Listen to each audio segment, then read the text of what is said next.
All right, the April 2nd, 2025 meeting of the Hainesport Township Joint Land Use Board is called to order. Let's have a flag salute to start. Pledge allegiance To the flag of the United States of America and to the republic for which it stands, one nation, under God, indivisible, with liberty and justice for all.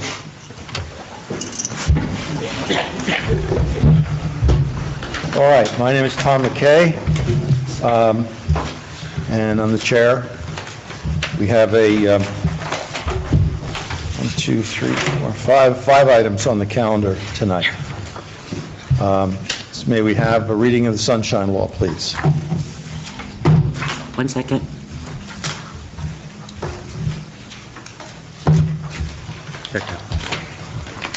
Notice of this meeting is published in accordance with the Open Public Meetings Act. All right, we have a standard announcement. There'll be no new business started after 10:30. What that means is that if we're in the middle of something and we get on to 10:30, we'll finish it, but we won't start a new matter after 10:30. A roll call, please. Mrs. Torti? Here. Mr. Bradley? Here. Mrs. Ludden? Here. Mayor Gilmore? Here. Mr. Tricocci? Here. Mr. Novarita? Here. Mr. C. Murphy? Here. Ms. Pasco? Here. Mr. Holden? Absent. Mr. R. Murphy? Here. Mr. McKay? Here. And Mr. McKay. Here. All right, first item for business is Verizon New Jersey. Is counsel for Verizon going to appear in person, or are they going to call in like they had before? No, Or we'll just have a postponement? we just have a postponement. They have these They have a- advertised, it's just they don't have the time to Yeah. work out some of the issues that they have. All right, and we have, we have a letter, actually an email, January 21, 2025 at 12:08 a.m., 12:08 p.m., seeking a request to adjourn the matter until the May meeting. Is that correct? Correct. And the May meeting, Will be May Would be- 7th. May 7th at 6:30. And Bob, are we ordering them to renotice or not? Yes. Yes. Okay. All right, so that, we should take a roll call on that, granting or not of adjournment, please. Roll call? I need a motion. Oh, motion, I'm sorry. That's okay. I'm going to have myself.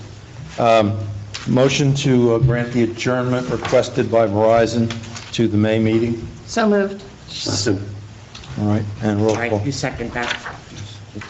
Mr. Mrs. Bradley. Torti? Yes. Mr. Bradley? Yes. Mrs. Ludden? Yes. Mayor Gilmore? Yes. Mr. Tricocci? Yes. Mr. Novrita? Yes. Mr. Murphy? Yes. Ms. Pasco? Yes. And Mr. McKay. Yes. All right, that takes care of that. All right, the next matter is the Fleitas matter. Am I pronouncing your name correctly? Fleitas. Sorry about that. Please come up, Mr. and Mrs. Chairman, Mr. Zangerly is going to sit in for me on this application. Yes, so I understood. Mr. Zangerly, nice to have you here. It's nice to be on this. Pinch hitting.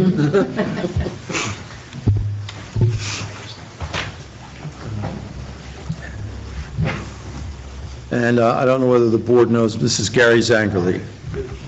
He's an attorney well-known to a lot of us in the room.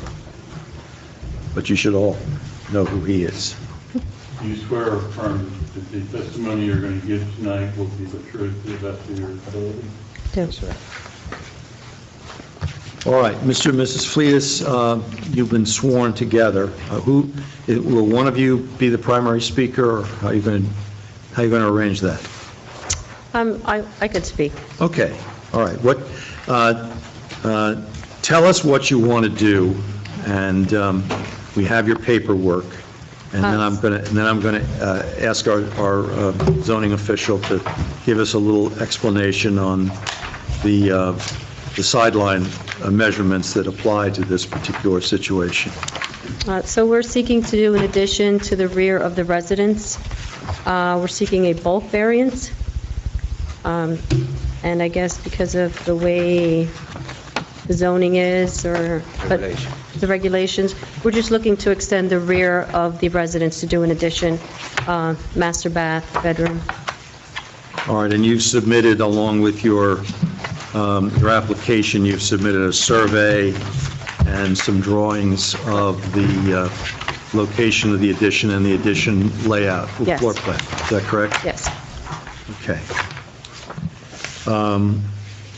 Mr. Chairman, may I? Kathy, yeah, I was going to ask you if you could give us a brief summary of the sideline setback issue here that causes the application. Surely. Good evening, folks. Kathy Newcomb, Hainsport Township Zoning Officer. On this application for 101 Mount Laurel Road here is that they are asking for a bulk variance where 15 feet is required by code, by ordinance, and they're asking for a 10 feet, 0.9 inches. And the reason is that's where the existing house is already set up. If you take a look at some of the pictures that we've given in your packets, the house is not feasible to put this anywhere else in the back of the house. It's structurally not, good for it. So if you take a look, this particular house is, I gave you folks a Google shot. This house is literally not anywhere near neighbors except to the right, which does not affect the right side of the property. They've given you some architectural plans of what it would be like inside. They're on over an acre of ground. There are no other variances that are required, just due to the restriction of the existing house and where the addition needs to go. That is the reason for the bulk variance. Okay, thank you. Do you have anything else to add to the remarks that our zoning officer made? No. No, okay. Members of the board, anyone have questions? All right, I'm going to open this to the public for public comment. Members of the public, people sitting in the audience and also on the computer connection. Do you have any questions about this application? If you do, raise your hand and I'll have you come forward and be sworn and speak. Seeing no one in the audience raise their hand. Are there any people online that have unmuted in an effort to speak? There's no one online. No one online? Okay. All right, so we'll close public meeting. Mr. Zangerli, your recommendation, should the board desire to approve the application? The resolution to adopt or to approve this application for bulk variance. All right. So, board, you've heard the recommendation for wording from council. Can I have somebody advance a motion, please? I'll make a motion to approve the request for bulk variance. Thank you, Paul. Second? Second. Roll call, please. Ms. Costo? Yes. Mrs. Torti? Yes. Mr. Bradley? Yes.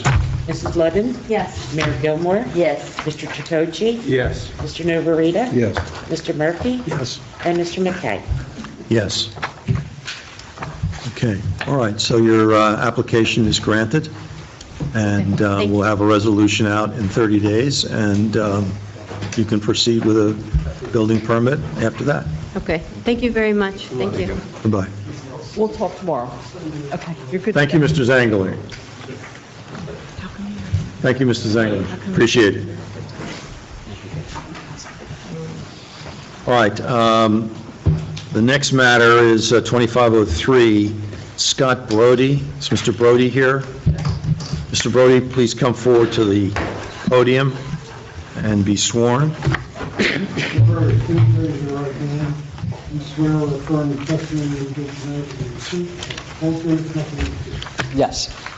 Now, Mr. Brody, you have an application for a variance from what's called impervious cover. Is that correct? Correct. All right. And just, I'm going to call on our zoning officer for a little explanation on this, but basically, the first thing I want to do is have you Just tell us in your own words what you want to do. Yeah, so we're just trying to redo our deck and put in a roof over our deck. We have 2 young kids. Our deck is not great to hang out right there, and we want to make kind of an extension, so to speak, on our house to hang out with our boys who are 2 and 4. So we were looking to put some money into our backyard, add this in. Unfortunately, we had an impervious coverage situation, so I wanted to try to get a variance for it to go ahead with it. So. All right, so in your backyard, along with your deck, you also have a pool, I take it? Correct. All right.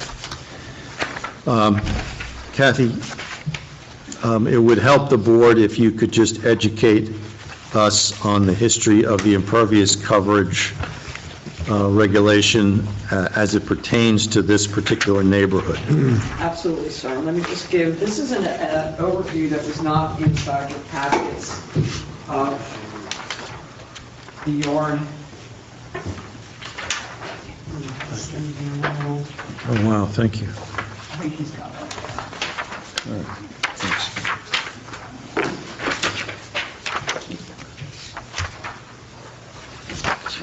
Does Mr. Brody have a copy of this? If he does. Give you a second to study that, but are you house 24 on this document? Correct, yes. Okay.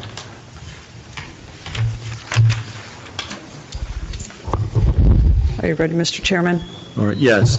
Kath, do we have, we need to mark this, or this is not part of the original packet, is it? Correct. That was something that I just want to hand out, so we can mark that as Exhibit A. All right, so mark your copy as Exhibit A to go into the file. Yep. Okay. All right, so dealing with what's now Exhibit A, and it's house number 24 on this exhibit. Explain to us what the issue is here. So in your packet, you're going to notice that I had put an old ordinance in there and a new ordinance. Back in 1998-99, when this development was established, in the R1A zone, for some reason, there was never an impervious coverage established. Back in 2010, when the previous planner and I went over all the ordinances and issues that were outstanding, in 2011, the town adopted an impervious coverage in the R1A, which is 25%. So with that said, the pool and the coverage that was there was from the original buyer. Mr. Brody is a second buyer.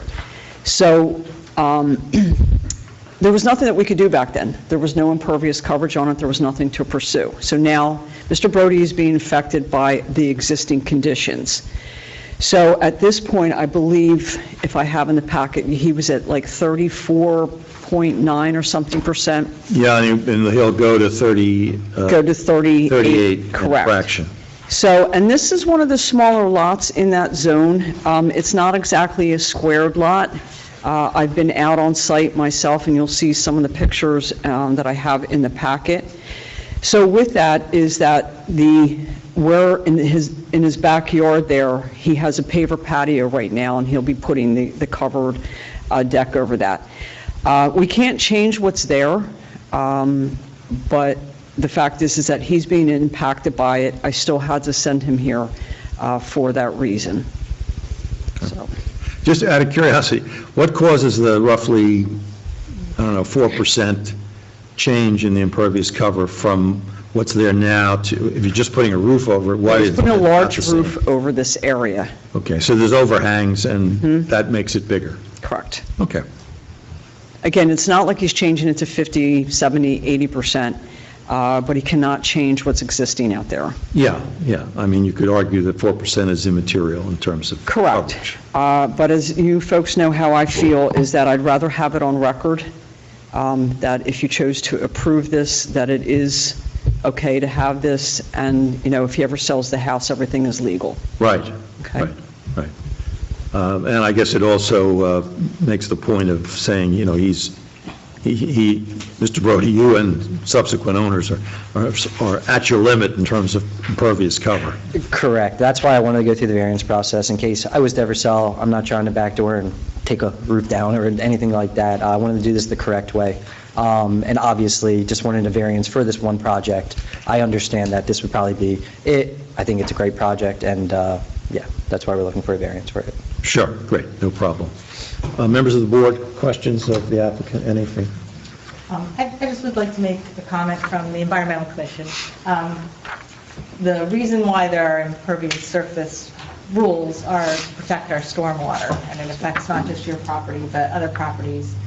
Anything that's not impervious is not absorbing, recharging the groundwater, filtering the water, et cetera. So my recommendation would just be that while you're improving your property, that you consider some things that you can do to also improve the filtration of the water. For example, small rain garden, or even some native plantings on the edge of your, deck area or whatever. Obviously, trees with a pool are not good, but just things that you can do. I have some papers that if you're interested, or if you go to the website of the Environmental Commission, but, it's sort of like compensating for, your gameness, and, and you're enjoying the pool, I assume, that, Trying to, also and it's not. Yeah. taking. And I get the needing the cover because we have a deck and the sun beats on it in the late day and it's just not useful. So, but anyway, just keep that in mind as you are, why there was impervious coverage Absolutely.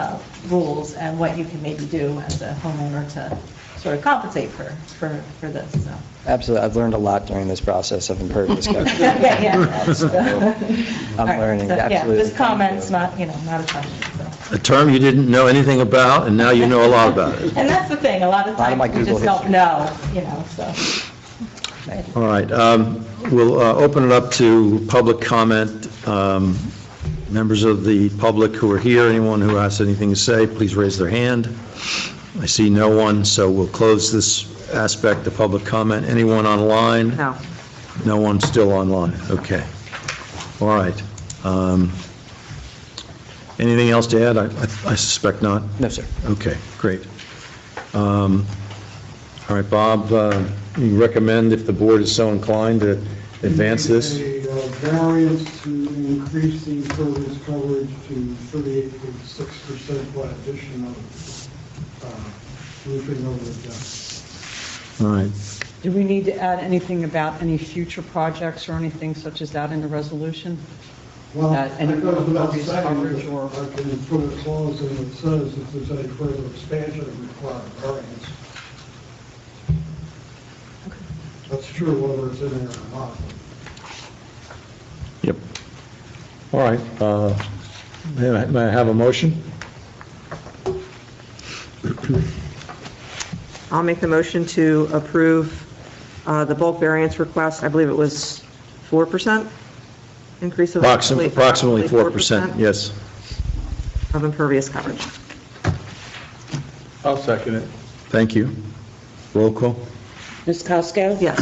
Mr. Tricocci? Yes. Mrs. Tordey? Yes. Mr. Bradley? Yes. Mrs. Levin? Yes. Mayor Gilmore? Yes. Mr. Novarita? Yes. Mr. Murphy? Yes. Mr. McKay? Yes.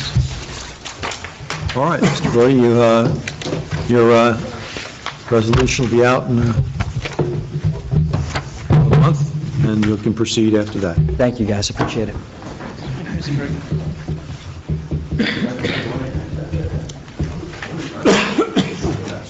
All right, we're moving right along.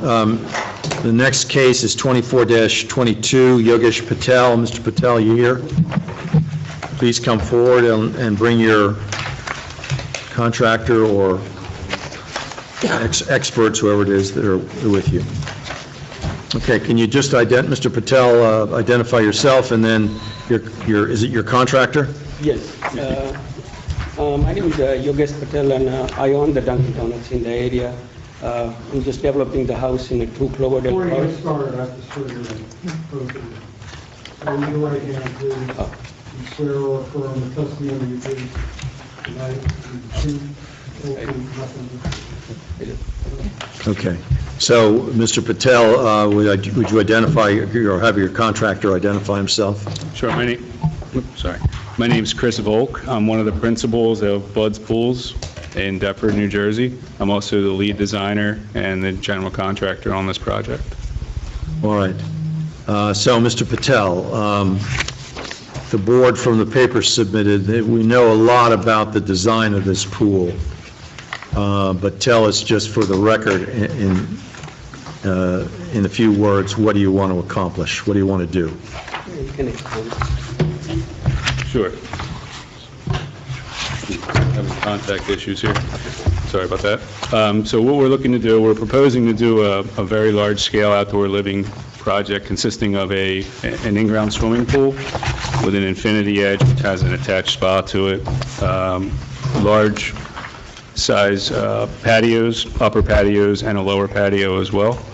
They have some retaining walls and some potential landscape behind that as well to kind of tie it all in together. That's what we're trying to do. Are you just the pool guy, or are you the pool guy and all of the fancy landscaping that goes with it? Yeah, I'm general contracting the whole project, yeah. The whole project. We're design build, yes. All right.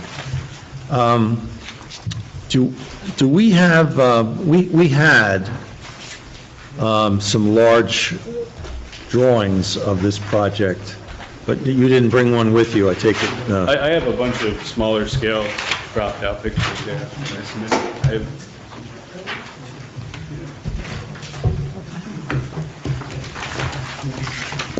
I don't know if I have enough. Yeah, I would appreciate it if you would hand them out, so people have them. Nice. But some will have it in the package. Where is this? Mine wasn't in my... I love it. Thank you. Oh, so fancy, I want to go on vacation. Don't say that. I'm going to Google it. Wait. Wow. Yeah, I only brought 4 with me. I thought I had turned them in and you guys had some. All right, well, we're going to, we have a copy of the diagram, or the drawings in the I have file. large-scale plans that I can give, hand out as well. Site plans, real 24 by 36 I can hand out as well. Well, one of those, that 24 by 36, if you do have it, we like to mark it as Exhibit 1.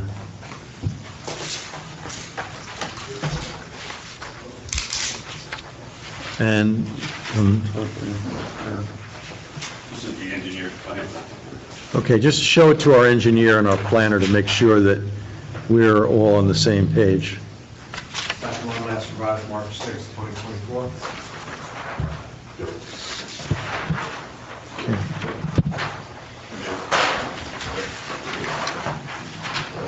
All right. If you have a second one, give it to me, and the third one, give to Paula needs one. the secretary, yes.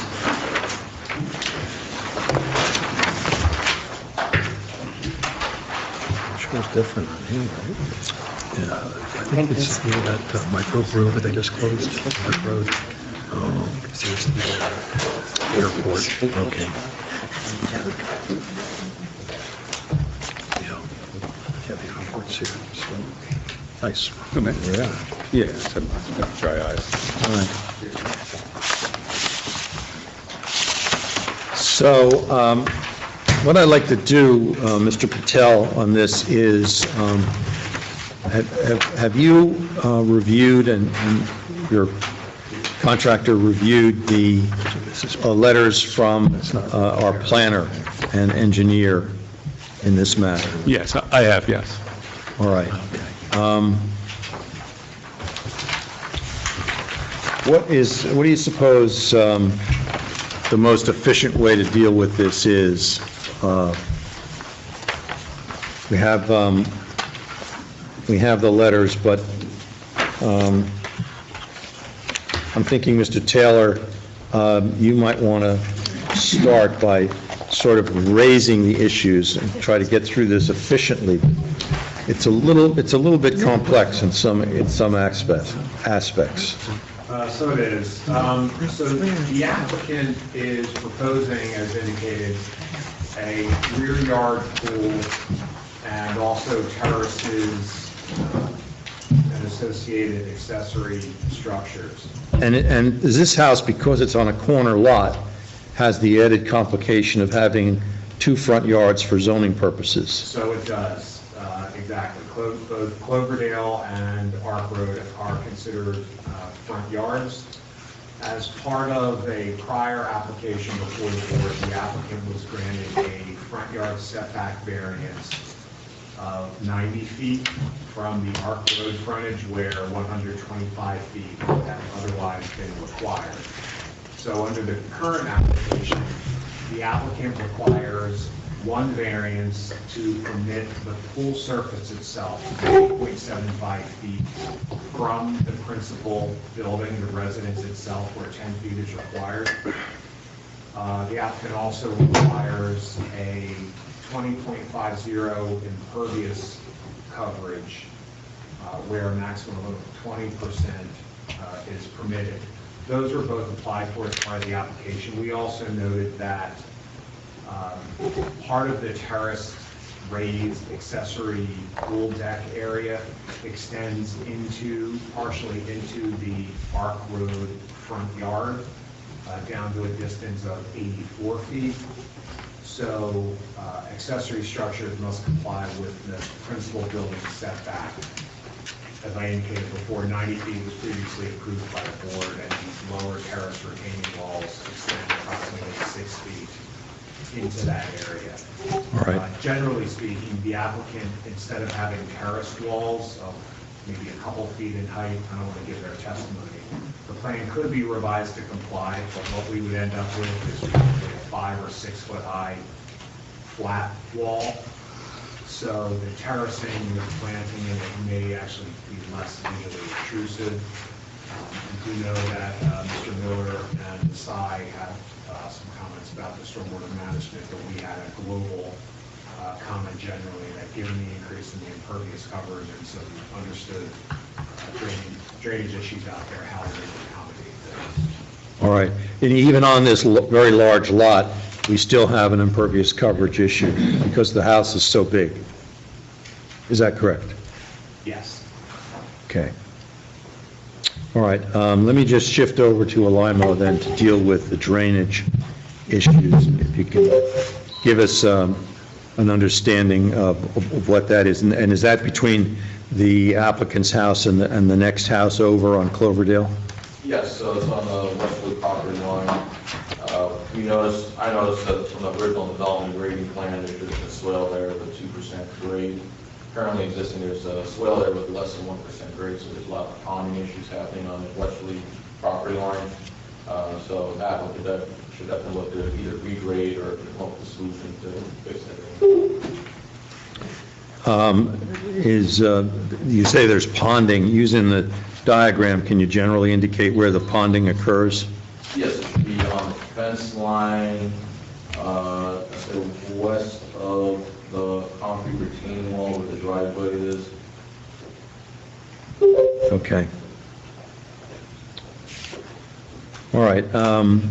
And that would have to be accomplished or cured by some regrading and then an inspection to determine that it's been done properly. Yep.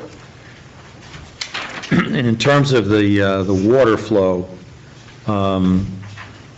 what's Alimo's position about whether that water flow needs to be kept on the property or allowed to leave the property? So I believe that the original grading plan had it weighted towards the back of the property, and there's also inlets provided on the western side of the property for the drainage. So originally it was supposed to drain towards the inlets and drain out towards the stormwater drainage system of the street. So either some of the water could go through the back of the property, but most of it should be captured within the inlet system that we have currently. All right.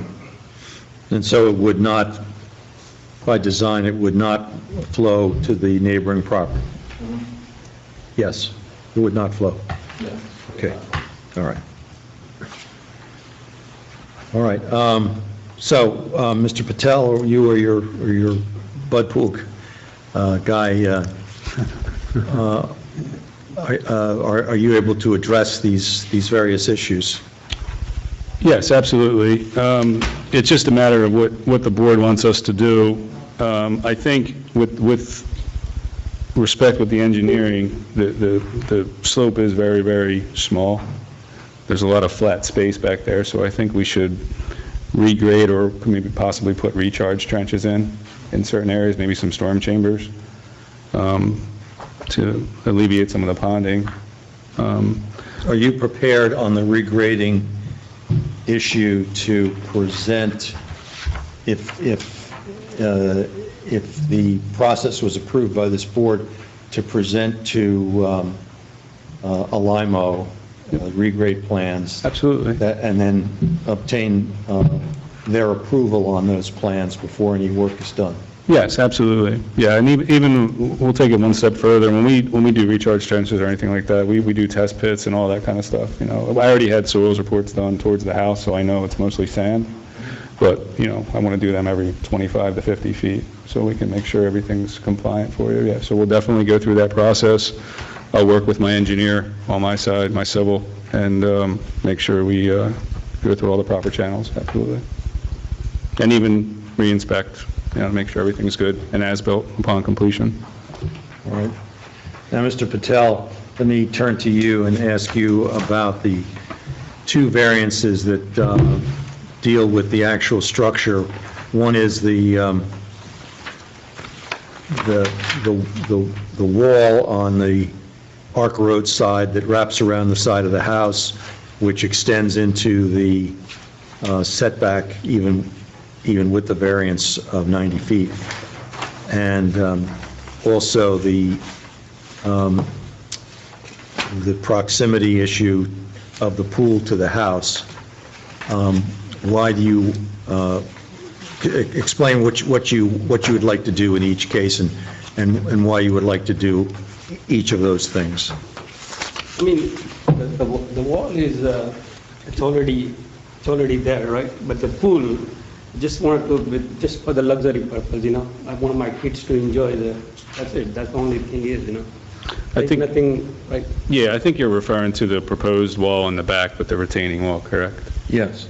Yeah. Well, I think there may actually be two issues. One is the proposed terrace retaining Which is wall in in the the back. back that's part of the pool terrace. Yep. The plans, and I think we may have discussed it with Mrs. Newcomb. There is a small, I think it's a brick wing wall off the bottom right, that's in the front. southeast corner of the wall. Yeah. It probably makes sense. I'm not sure if that would be completely permitted because it's sort of a taller fence or wall structure. Is that the one that's in front of the house, at the front Yes. corner? Yes, that was approved by Alina. That was approved. When they did their That was approved. Yeah, that was approved. Okay. So we're specific. This is the Arc Road side of the house, Correct. the rear corner.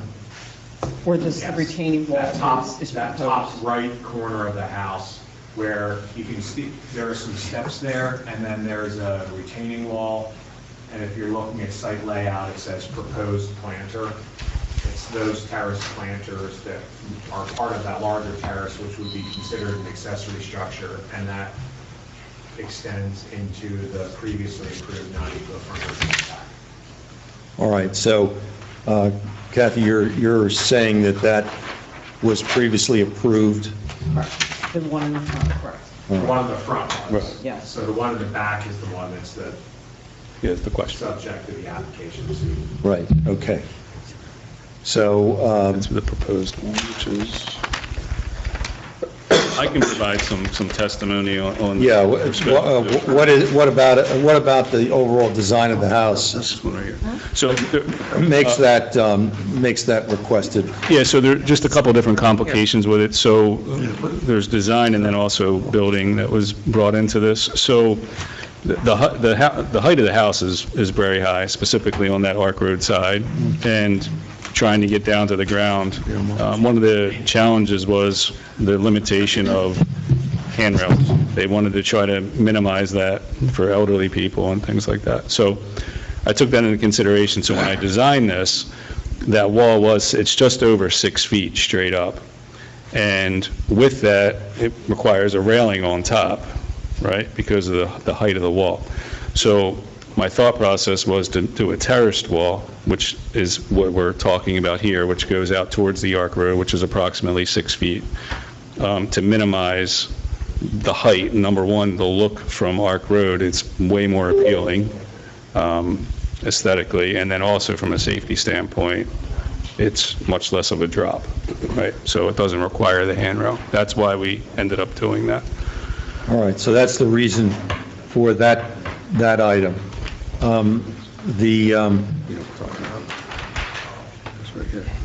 Mr. Chairman, can I jump in and just ask for one clarification? Absolutely, absolutely. So none of the proposed walls themselves are in excess of 6 feet? No. And I only ask because that would have triggered an additional variance for a maximum 6-foot wall height. So just to be clear too as well, when you're referring to that, you're talking top of wall to top of grade, correct? Correct. Yes, no, it's not. If you take into consideration footing depth and things like that, it is, but that's beneath the ground.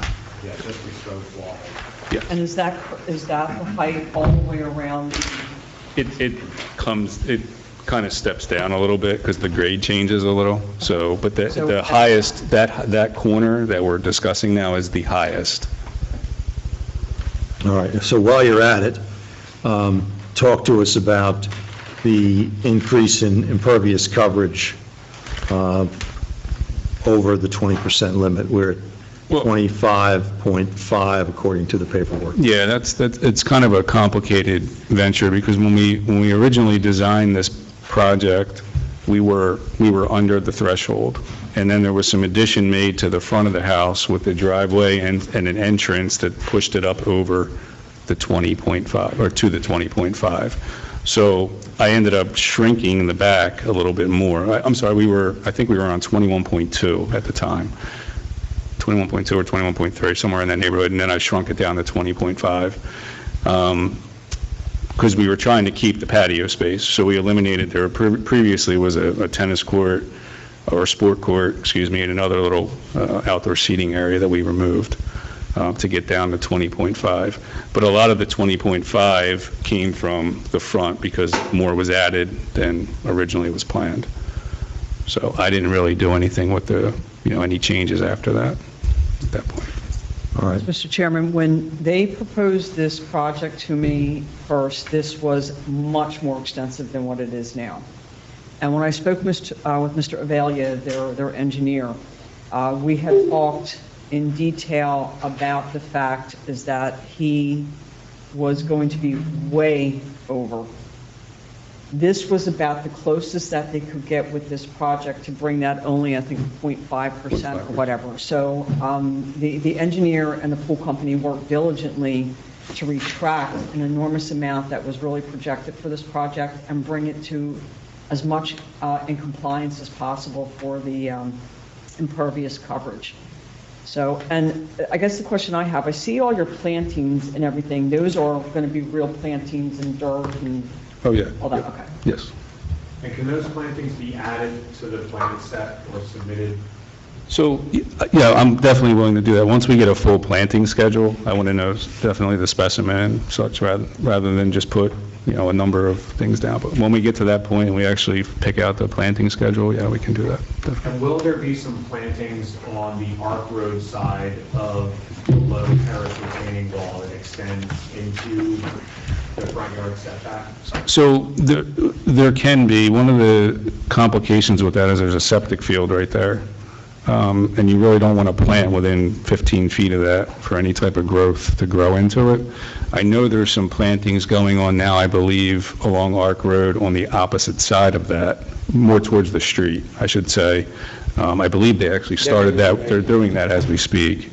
So there's going to be like a privacy berm, if you will. My plan was to stone all of that so it looks finished with the rest of the house. So it looks like the septic is several feet away. I think even a narrow perennial buffer, and we've had some success, and I want the engineers to weigh in on that. But even a 2 or 3 foot wide perennial border to try to soften some of that, it does. Well, so terrace it all the way up, so we have the planting in the first level, terrace, and then beneath on the ground, do something there as A well? couple upper level, and then you have a mid-level that Yep. you have plantings in, and they're shown on the top left exhibit. They're shown some sort of brown shrubs. Okay, And then you have a wall, so pretty much right up against the wall. right up against the wall. Okay. So just something to soften that. Okay. In the front yard setback.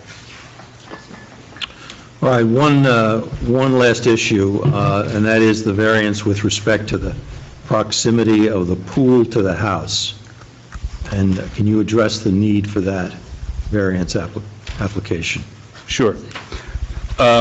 So when we first started this process, the very first thing Mrs. Patel actually brought up was safety.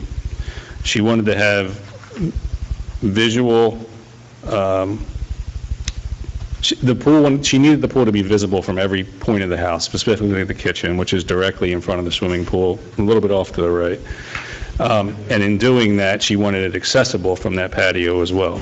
So the only thing I can really do is put the pool directly on the patio itself, which is what I did. If I bring it out past it, I have to extend the patio, which is then going to increase more impervious surface, which messes up the patio to the left as well. And it's not really going to do anything because the spa is offset. It's not really going to give me any more buffer. So I would have to push the pool even further out, increasing more impervious out. I've tried to do that. We've discussed removing the spa. It's one of the things that's very important to them. I tried to put the spa on the opposite side, and it's not really accessible from the house at that point. So we just put it in that spot and just requested the variance to see what complications there are. So the variance request is basically 1.5 feet. It's 1.5 feet, and if you actually go to the water of it, it's not even, it's 0.25, but to the outside structure of the... Because of the coping around the edge of the pool or something like that? Yes. Is the pool equipment enclosure? No, it's outside. It just has a screening. Right, but I'm just saying, is the surfacing concrete in that area? Where the filter equipment is? Yes. Yes. If that were changed to a landscape stone, would that make you compliant with respect to the impervious? I would have to check the actual square footage. I don't think so. I think I would have to do the math on that. It's a lot of square. I think our pad's 17 feet by 5.5 feet, I believe. I don't have the plans with me on that. I can check. I say that. But the thing I want to... We know that we already have a drainage issue on that side of the property. Okay. And perhaps if that was modified to like a 1-inch river stone, it still provides good enough access for anybody to maintain or repair that pump system. And actually maybe a little bit of water will be able to make its way through there as opposed to sheet flowing into an already sort of challenge. I would, if I can propose just there's going to be some very sophisticated equipment here, over almost $100,000 of equipment. And heaters and pumps should be mounted on concrete. They're actually required in their installation guides to be so. And we have ozone systems as well. So if the bases of those pieces of equipment, I just want to protect that at all costs. I assume much like a condenser for an AC unit. Yes. It should be on a pad. Yeah. So I would think if those can be on a pad as they need to be structurally, but the balance of that whole area is stone. It may help with your drainage issue. It may help with your impervious counting. Are you okay with that? Yeah, if I can, as long as we can figure out a way again to mount the stuff safely. I want to protect the equipment, obviously, for Mr. Patel at all costs. Sure. So if we can somehow agree on that, I would definitely be willing to do that.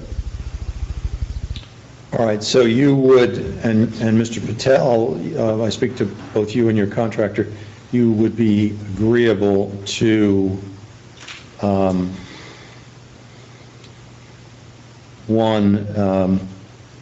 a review, having, if the board were inclined to grant the requests, you would agree to have it conditioned upon review and approval by a LIMO of all of the drainage issues that we've addressed tonight.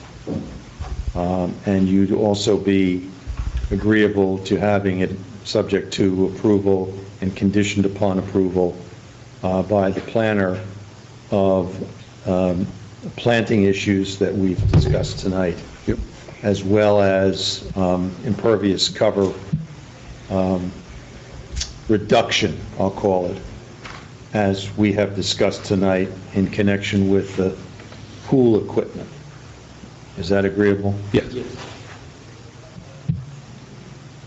Did I miss anything? If I can just ask one follow-up. Absolutely. In terms of the pool equipment area, is that area fenced, or the plans didn't seem to be totally clear, but I see on the exhibit here, is there a wall, a fence or a wall that encloses that? There's just a decorative wall, yes. How high is that wall? It was 5 foot 8 inches. And what's the purpose of that wall? It's a screening wall. It's also part of the design. If we're doing a meditation garden in the middle of the house, it's the same material. So I was trying to bring that same material in and try to make, one of the biggest things clients and people do in our world is always try to hide the pool equipment. They don't want to see it or hear it. The hearing part is I don't install that equipment, but we're trying to make it aesthetically pleasing. It's only enclosed on 3 sides though, correct? Yes. So it's open toward the neighbor's property? Yes. Have you done any kind of an analysis to make sure that the decibel levels at the property line cannot be exceeded? Yeah, well, everything that we use is under 15 decibels. So it's actually lower than an air conditioning unit. We do that on purpose. And I can provide all documentation with that as well. The other thing with respect to that on that side, there's a lot of screening on their property side that will, dampen any other sound, whether it be people or... So you're saying that the total maximum decibel level for all equipment operating is 15 decibels? Yes. Or individually? Individually. So, for example, we use variable speed pumps. The max decibel is 8 on that. The only reason I say that for the board is if 1 or 2, the maximum nighttime is 50 decibels at the property line from the nearest receptor. And I don't believe sound waves are purely additive, but multiple, if you had 5 decibel noise generating elements, it would exceed the 50 decibels. So even if you had several that are small, the cumulative can exceed that. The reason I say that is if a wall were placed or even fencing on that scene, on that neighbor's side, they said they put it in for screening, but that's sort of facing the neighbor's property. If fencing or the wall was extended around that, it would definitely help with sound deadening, and it would definitely provide sort of a constant screen. It's just maybe something So for the board to consider. you're suggesting for noise screening purposes, but it could also be for security purposes, I suppose, a 360-degree wall around this pumping equipment or pool equipment. So if I can just comment on that. So just to give a background on myself to kind of validate this comment. So I'm a member of what they call Watershape University, International Watershape Institute. I teach around the world. I actually have an IWI designation, which is like an engineering degree in our world. We don't do things like that because when you solidify a pool equipment, it's what they call a squawk box, and it actually doesn't dampen the sound, it accelerates it up. So that's the only reason I didn't do that. If the sound was an issue, for one, I put it there because I was under the pretense, and maybe I made a mistake here, that there wasn't a setback requirement for the equipment, so I take responsibility for that. Because I saw the neighbor has pool equipment right on the fence, so maybe that was an oversight on my part. But if there was a requirement for sound dampening, there's other things I can do, like dampening boxes that they do make that you can actually build over top of pool equipment. We do that a lot down the Jersey Shore. They're actually required in commercial pool applications as well. And I can provide some cut sheets on what that is if that were to be a case. The biggest comment we always get in our industry is there's air blowers for spas which push these and they make these dampening boxes that go over top that are basically insulated and keep all the sound inside. So I can do the same type of thing, but that's the only reason I didn't do a 360 degree, because typically it amplifies the sound up because it reverberates off the sides. the dampening boxes, in your experience, would reduce the decibel level by how much in this situation? I mean, that's a very hard question to answer. I know in the commercial world, it's 30%. In an outdoor application, I don't know that I can answer that correctly, or I'm confident in answering that correctly. So I have a question. How often, in your experience, does this equipment turn on? So there's going to be a series of 7 pumps, okay, which sounds like a lot. They don't all run simultaneously. They are all scheduled, okay. One pump runs 24 hours a day. It runs at low speed, 800 RPMs, which all of us right now can put the pump right here and we won't even hear it. That's just the main circulation pump for sanitation. The remainder of the pumps are more for features. For example, there's an infinity edge pool. So the water has to come up to go over and recirculate again. Those pumps, if you run those at the highest speed, they hit 18 decibels. We don't design for that. We design to run low speed, which is why we use larger pipes to accommodate that for more water flow. So the answer to your question, if we ran all 7 of those pumps together at one time, it would be the equivalent of basically running 2 pumps in someone's standard backyard, if you actually did all the math, all the hydraulic calculations anyway. So I take all that into consideration. I know it was important for him too. Again, no one wants to see pool equipment, whether it's Mr. Patel's house or anyone's house. They don't want to see it, they don't want to hear it, right? So I designed for that. So, Mr. Patel, the question I also have is that do we anticipate that if this were approved, how many months of the year would your pool be open? It's not a year-round pool, correct? Everyone starts with that. So, and the reason I'm asking is because I'm looking at the fact that most of the pools that, in my experience, they usually run from about April to September or so is the average time. And then from October until usually around March is that they're closed down. Is that correct? I just want to put that on record. I know 7 pumps, you said one is 24 hours. How about the other 6? It's based on what Mr. Patel's desired schedules are.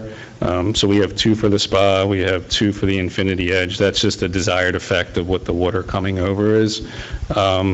There's 1 for an ozone system, which is a sanitation system, which is on a schedule based on what the demand is. And then there's another sanitation as a backup. So mostly it sounds like they'd be running during the day and then at night. Yeah, they run during the day. It's very, not to say they can't all run together, because they can, based on the demand. If you put a lot of people in the pool, both sanitation systems will engage. If the Infinity Edge is going, that will engage. If the spa's on, right? That's very few parts of the time, you know. It's not all the time. Right. All right, just let me get back to the decibel issue.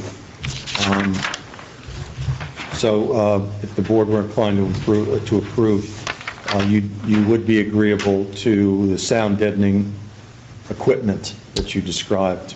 Yeah, I can provide different cut sheets of what, you know, would be sufficient. Again, I don't know, I have to do some math to figure out what's the right application here and what the desired effect is. So if you're telling me you don't want to hit above 50 decibels with all 7 pumps running and an air blow or whatever the case is, I have to design it to that. But absolutely, if that's what we have to do, we'll do that. I've done it before, so it's not uncommon. I suppose that you could, although it's more work to do it this way, you could consider the decibel level after construction and then add soundproofing as necessary. Is that something that's feasible? So I was actually going to say that because, like, not to bring up the commercial world, but that's how it's done in commercial. Like, they won't even accept applications, even if it's sealed by an engineer. It's all after the fact. So, but we can definitely do that. We can run everything at high speed, even though that's not going to be the case. And then have an inspection or a meeting or something, and I'd be more than happy to do that, definitely. Is that something, are we in Alimo's area or are we in Planner's area on this sound issue? Probably a little bit, we dabble in it. A little bit of both.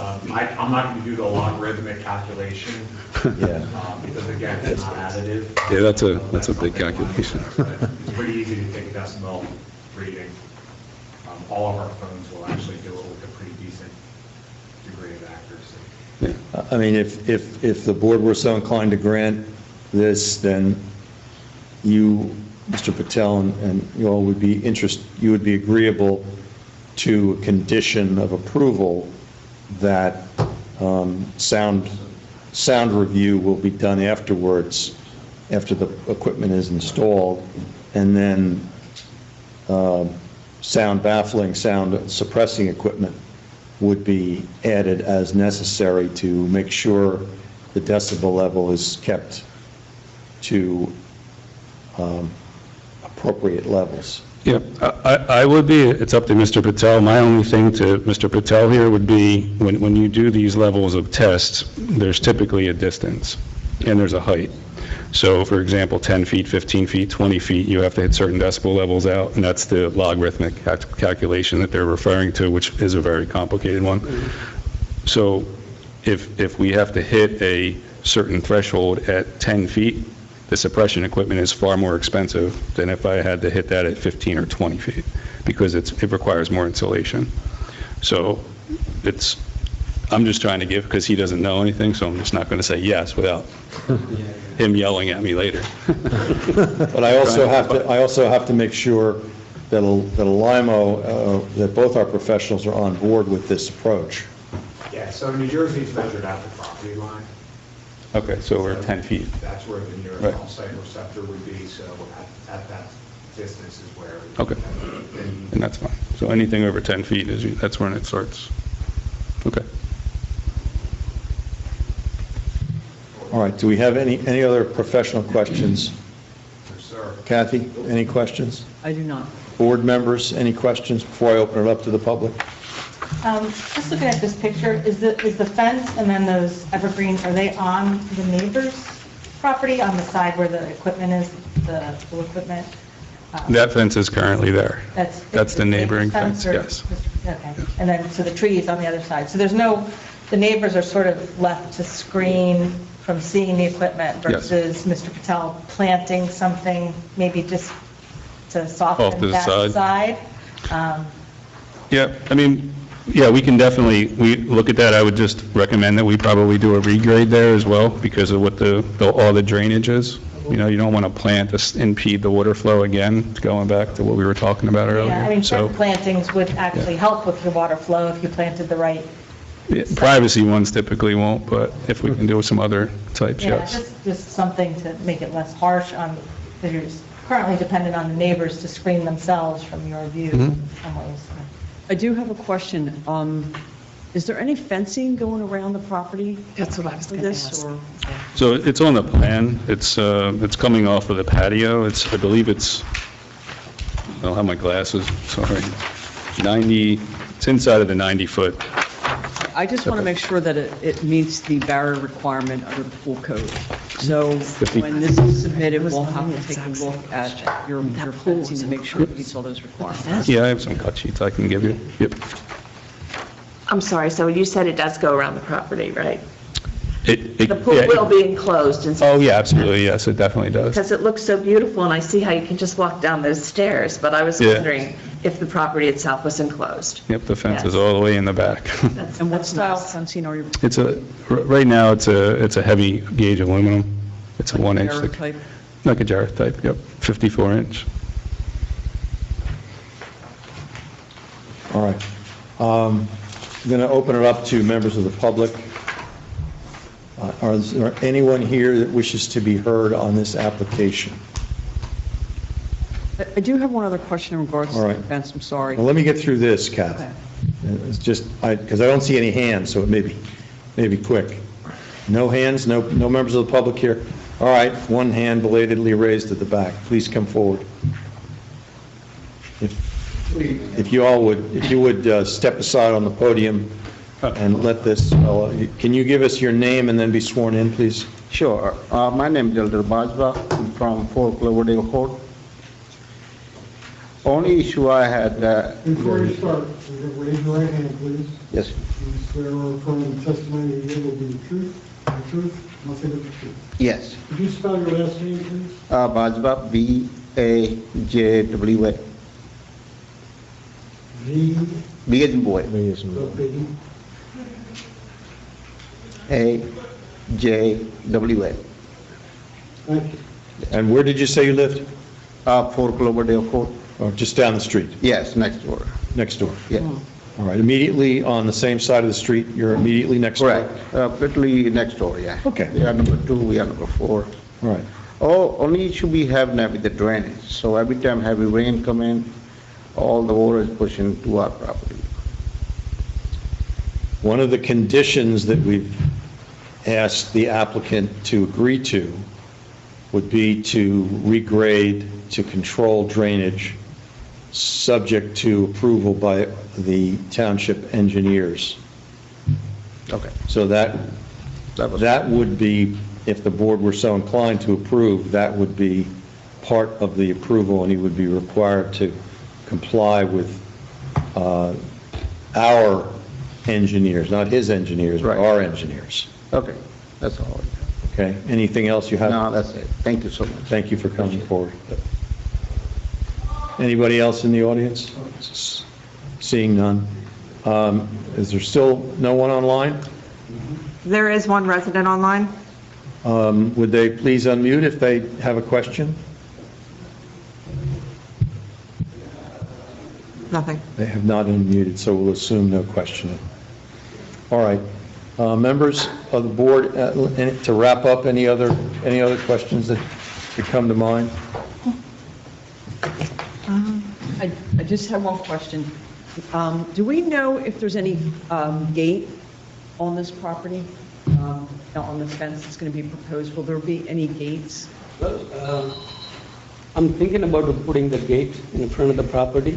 Okay. With nice landscaping and everything. Okay. But still, it's future, like Okay. a couple of years, yeah. All right. Not now. Thank you. Kathy, are you talking about a gate in the perimeter fencing for the pool? Correct. That's what you were talking about. He's talking about a front driveway gate, I Oh, suspect. no, not that. I'm talking about, Mr. Patel, the gate for the pool. Okay, for the pool. Are you going to be putting any kind of man gate or utility gate along that area so that? Yeah, there's going to be gates on both sides Okay, in the front. Yep. thank you. All right, so, Bob, can you frame a resolution for us that would be also subject to the conditions that I listed previously? Here's what I have. They're asking for a front yard setback variance from Park Road for the patio terrace of 84 feet.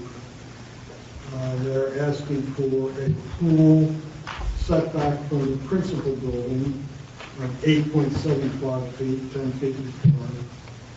And they're asking to exceed the impervious coverage, which is 20.50%, 20% from the... Versus 20%. And the conditions the board is discussing is that they will regrade the property to solve any drainage problem impacting the neighboring property owner. That will have to be approved by Lima's office, and that they will comply with the planner's requirements regarding planting issues and possible impervious coverage reduction, if that is reasonable, as approved by the planner. And there will be sound testing after the installation of the equipment, and they will agree to install sound dampening measures sufficient to satisfy the ordinance requirements at the property. Yep, that's what I have too. Did we, professionals, did we miss anything? I don't think we did. Okay. You have to comply with the Lyman's letter and letter. Yes. And just to recap that, where's Mr. Patel? Oh, there you are. You'll agree to comply with all the other comments and conditions in both the planner's letter and Alimo's letter on this application? Okay. All right. Members of the board, can I have a motion, if you're so inclined, to approve subject to the framework set forth by the solicitor just now? I'll make that motion. Okay, we have a motion. Second? I'll second. Roll call? Ms. Cosko? Yes. Mr. Navarita? Yes. Mrs. Twitty? Yes. Mr. Bradley? Yes. Mrs. Levin? Yes. Mayor Gilmore? Yes. Mr. Chakotay? Yes. Mr. Murphy? Yes. And Mr. McKay? Yes. Mr. Patel, I have a question for you. What's the closest Dunkin' Donuts that you own to here? Anywhere 1 mile in radius. Any Dunkin' Donut I go to, you. Okay. All The right. one that I went to before the meeting. Thank you very much. Cheers. Thank you. I know. Very good. They just went, I think,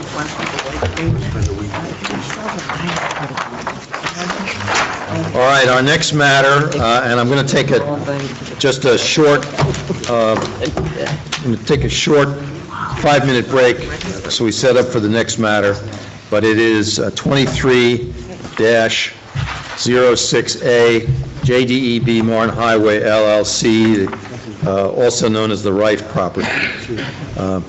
5-minute break, and then we'll go back to finish this. Mr. Delia, how are you this evening? Are you going to set up an easel or anything like that with a? You want to do that while we're on? We'll set up when you... Yeah, while we're on a break, set that up. Oh, man. Thank you.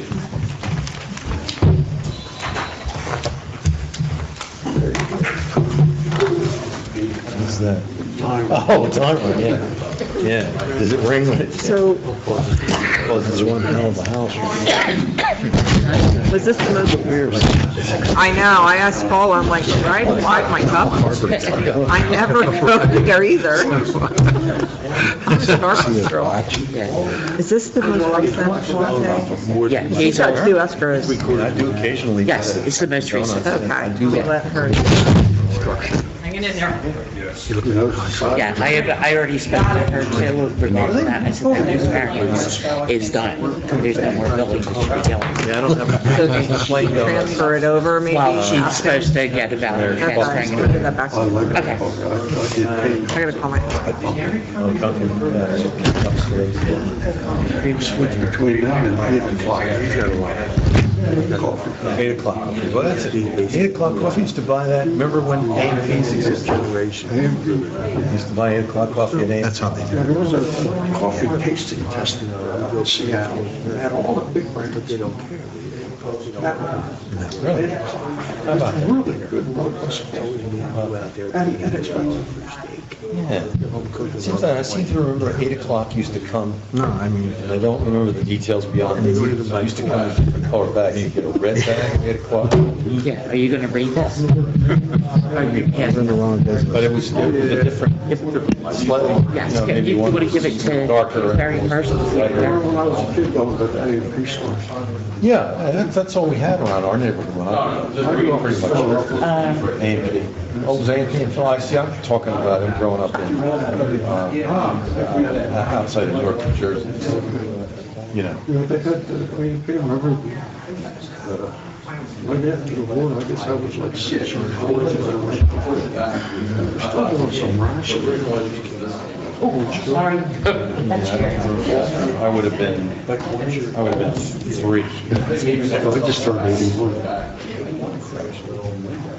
Yeah, I don't remember any rationing.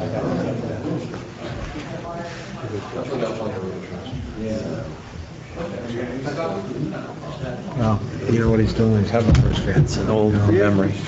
I don't have it. Yeah. All right. I think I can say I got it in more than bad deal. What do you get to write off? Nothing. No. They're writing off that me. That's right. Tonight. Oh, Ken. You know what, we're gonna give you, a year back. Yeah, she didn't have anything in her packet. Well, I wonder if it's because, I don't remember seeing, was it a use variance for the front of the house? So it was, I don't remember hearing it's anything going to be last month, so about it. It's been a while since it was done. Okay. No, what's this? I just thought that was on. Yeah. Did we look at this? She didn't either. So, Any yeah. list? Yeah. All You're of very it important. to me, Of this course, yeah, was I'm- stuff yeah, from the they- meeting before. And it got. Oh, approved president. from- Don't you know that? Requested that it move from March. Because I vaguely remember seeing it, it wasn't in. No, it wasn't. So I reached out to Paula, I said, so I had to dig through. Right, this packet. because I dug through and got out all of this. 1 minute, 20 seconds. You know, I had Yeah, stuff on this one. yeah. Ah. Put it in again. So it's been a while. Well, or. That answered my or- question because I was like, do we have to keep these? I was going to say, I don't remember it. Right. In last month, yeah. Thank you. Yeah. March. Beard's really coming in. Right. Yeah. Right. No, And I- she didn't that's say why I anything. I just saved sent it, her and it's something. I said, I don't see it in the good. packet. And she said, am I supposed to pull it from I don't last month? think, So, God, I swear I saw it. yeah, it was in. Yeah, sure. Been longer than that. What you got? We had a review Got good stuff? already. Could have at least brought us donuts, right? Thank One you. for Paula. Did you get Scott Taylor? Okay.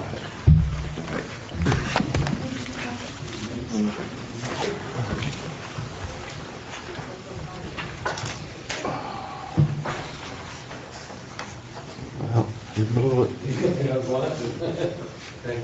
Hurry up.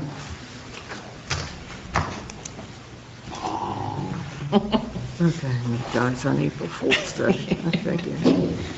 Here's one of the cats we adopted. Look how pretty Oh. she is. Yeah. And a little bit on the tail of star. Yeah, yeah. That always, so often you see that animal has a lot more other days in the tail, you know. Somebody told him to take Mother Nature is amazing. B12? Yeah, we just heard of America. And he said, I think it's, guess what, says, well, Joe, if you think that her would do something, I don't know, this is me. This is up there on your desk, we just handed it out. The neurologist said it's all nerves from the surgery. It's all nerves. There's no muscles, it's mostly all nerves. We have just gotta get it out. we have the easel for that. Okay. Why is it ringing? I think it's a phone. It's my phone. No, is it your phone? 57 seconds. It's a heartbeat. Oh, it's the alarm. were playing dance. It's the alarm. We're over the 5 Well, now you know how to drive a woman crazy. Well, we have no solicitors and a member, we're missing a member Can I too. make a suggestion that the board of council spend Now, Paula, what did you say was up here? Buy another clock. Yeah. Oh, Mr. Nicholson, or that blows it, does it? you need that clock on. Oh, here comes Paula with the easel. Did I not, Did you get was Bob? I not graced with a copy? Bob's got it. Oh, Bob has it. Oh, Bob has it. Well, Okay. everybody's got one. oh wait, he doesn't have one. Here. Thank you. Oh, thanks, guys.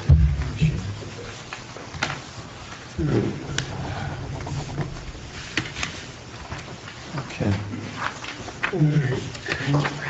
Here we go. Do our professionals have this letter? Does Bob have a copy of this letter? So needy. Hot off the presses, Mr. Nicholson? Goodbye. This afternoon. I'll get it digital. That's fine. All right.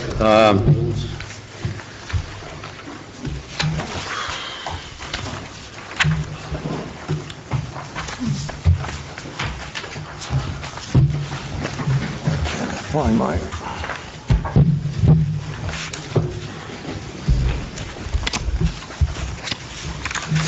All right, we'll call to order Case E on tonight's items for business, 23-06A DJEB Marine Highway. Mr. D'Elia, nice to see you. Nice to see you, Mr. Chairman. My name is Vincent D'Elia. I'm the attorney for the applicant. We are here once again. I know this has been a long journey for all of us, but I think we're at a point now where we're trying to sand down the final corners. We received Scott's letter, Mr. Taylor's letter, and did you get Bill's response? You did. The April 2nd, 4 o'clock in the afternoon, 2025 letter. It's still warm and it still smells like a Midian drain. I wasn't kidding when I said hot off the presses. We'll try to speed read this as we go through. She smelled it. I did. I saw you. Yeah, I caught you. Yeah, we got, there was some mix-up, no fault of Mr. Taylor's, but we got his letter on the 1st. We met today and went through everything. We think we're mostly in agreement. He did ask for testimony on a number of items, and we do want to address those items. And unless the board had another way they wanted to proceed, I'm prepared to go through the professionals' letters and try to sand down the rest of these issues. I think that I'm willing to go with Mr. Nicholson's letter and walk through that. I was wrestling with an efficient way to deal with this afternoon as I was going over the papers, and maybe Mr. Nicholson has presented that way by this letter. Yeah, because the ones that he does, the items that he doesn't, that we were also trying to avoid going line by line by line by line, which you frequently have to do, but this case you don't. He addressed the issues that either we have comments on or you asked for testimony on.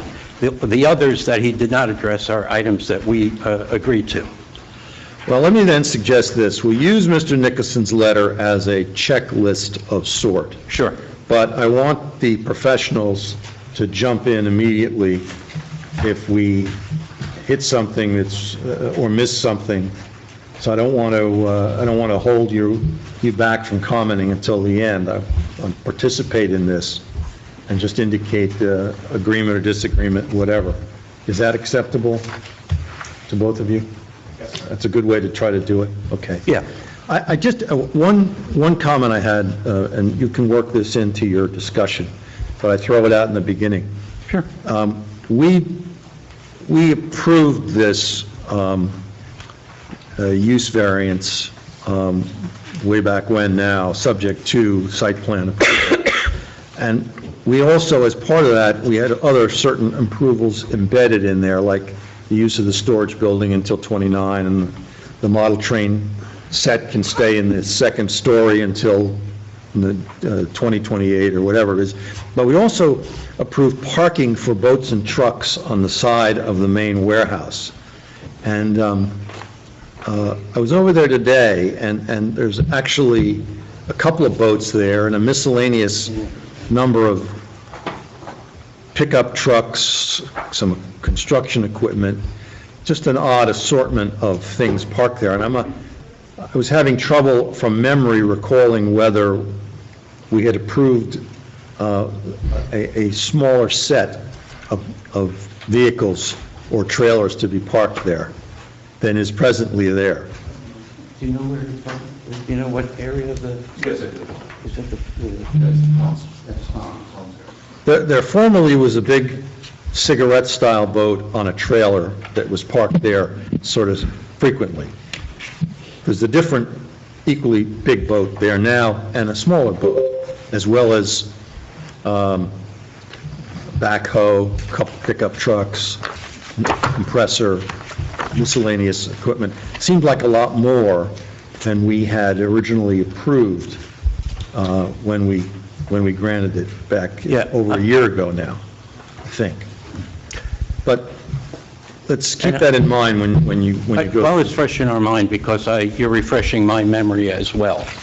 There was a portion of the property that we disclosed to the board. There's a portion of our contract that requires us to let Tom Rife continue to use a portion of the property. Right. What you're describing is that portion. That's exactly right. On Okay. the Spruce Street side, and between Spruce Street and the warehouse. Yeah, so we kind of don't have any control over that, but to the extent that you're looking for, whatever you're looking for, we would want to comply with. We have every interest in complying with. I heard about that earlier today, by the way. Well, it's a detail, and I don't want to bog us down with the detail and let that wag the dog. Right, but it's still a point. We'll cover. I'm not going to let it go, but I mean, I want to. Good. I just raise it so maybe as we go along, we can talk about that, and if our professionals have any immediate thoughts on that. I think, I would like to, the board approved several variances and several waivers, and now the applicant is asking for any number of waivers. The board issued variances, I think like 4 or 5 different variances to the site. I have indicated to the board several times over the years that when you have an application that comes in with a laundry list of variances and laundry list of waivers, most of the time it's indicating that the site is too small for all of those waivers or all of those variances, which gets you to the point where in order to satisfy the variances, you almost have to give them the waivers because it just doesn't fit. It was my wish with this application that the applicant would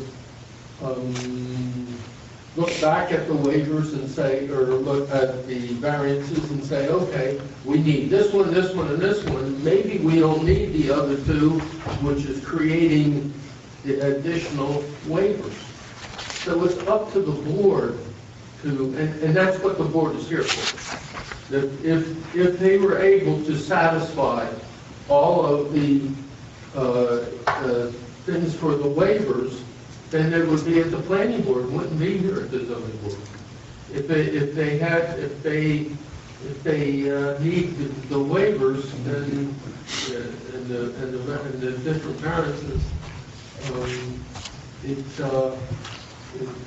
it indicates, like I said, indicates to me that the site is too small to do all of those things, and they have difficulty meeting any of the or most of the like parking and things like that. And particularly in this particular case, we have big vehicles that are moving around in there, and they need a lot of room. So that's one of the issues that we have. The other issue that we have is that this site has been here for years and years and years, and it has never had specific approvals for many of the operations that they have. And and I have a problem with the drainages because now they've used all of this time. They want to start from back to do this. So we're not doing 50, they're not increasing their runoff by more than 25%, so therefore we don't have to do any major drainage things. Well, they've already done what they needed on the site, and and without any previous approvals. And I have some reservations about that kind of start-off point with the drainage. It seems to me, particularly with this site, is that this whole site drains down into one corner of the site, and there's a sump area, and that's where the municipality had installed and I don't know when this was, but there's a pipe that crosses the Maple Street and it continues down since I've been here, I haven't had any issues with complaints down that way, but all of the water goes to that corner and goes underneath that pipe. I had suggested to Will that maybe we could put a control structure there so that we would be able to satisfy the water quality requirements that would normally be addressed. And it was his feeling that we don't have to do that because it's the way it's always been. Yeah, it's been the way it's always been because you've never had approvals before.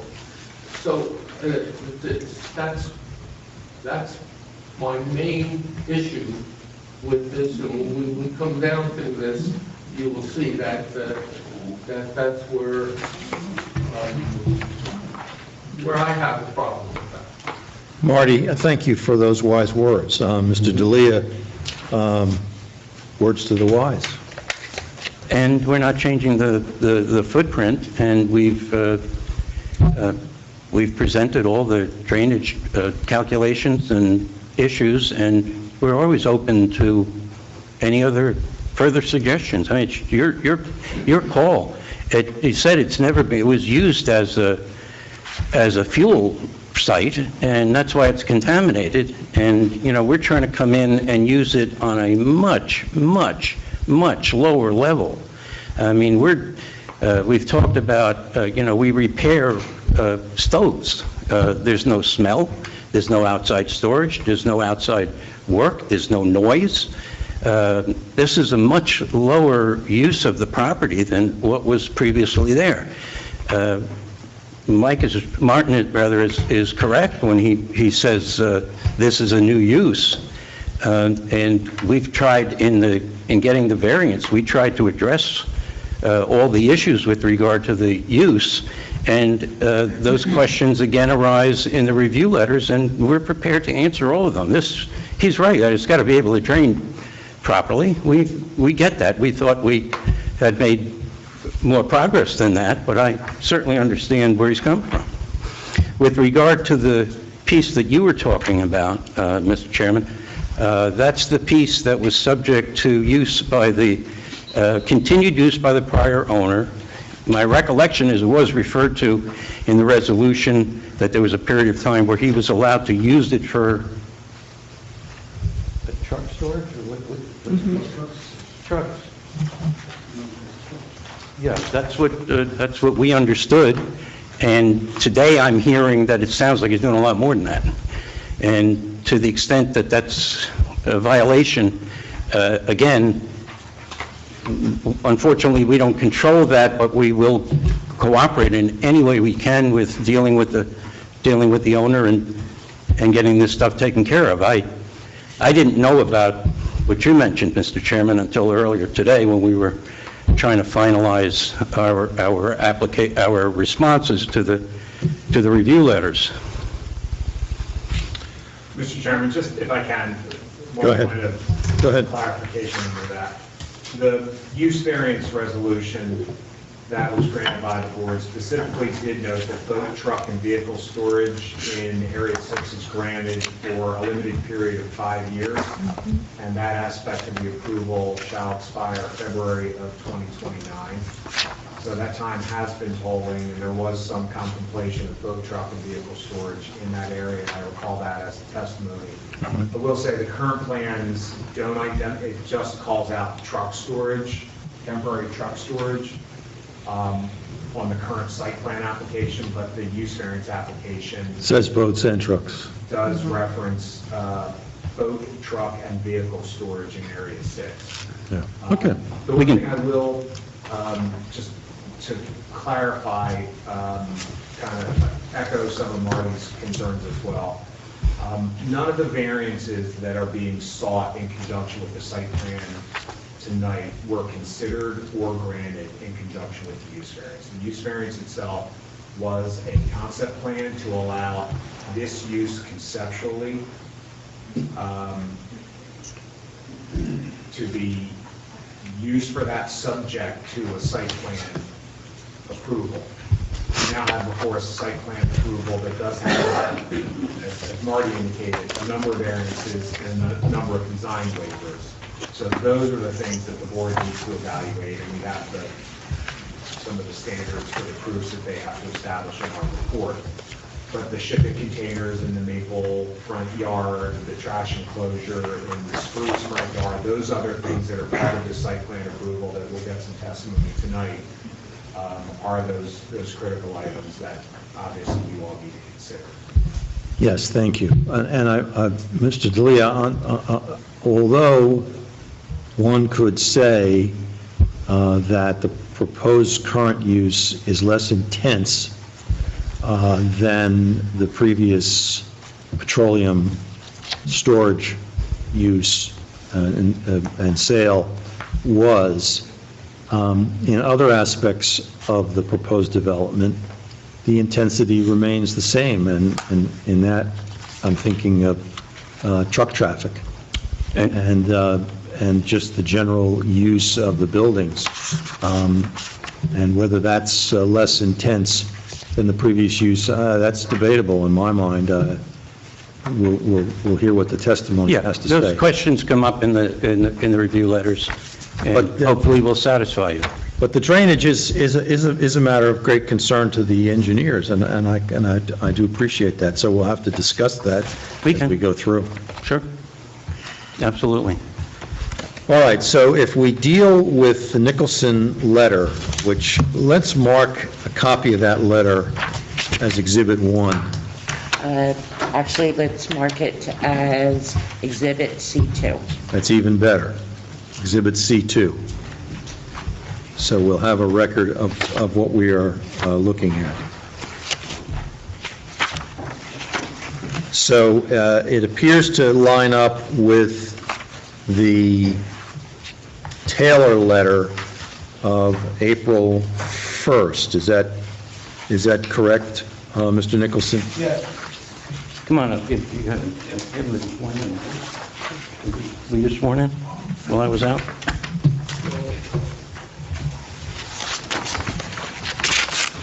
So if we put side by side the Taylor letter of April 1st and Mr. Nicholson's April 2nd letter, theoretically, we should be able to work through things. Exactly.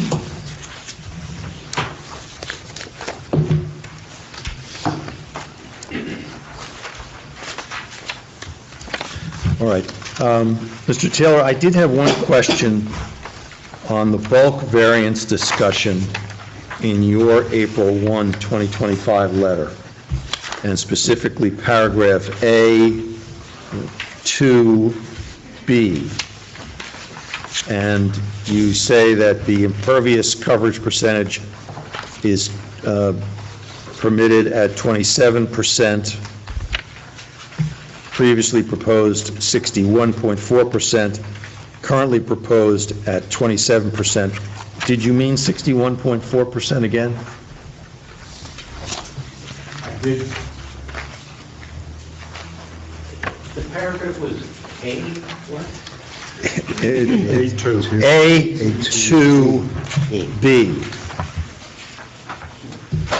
I did mean to say, I apologize. That should have said 61.4%. Okay.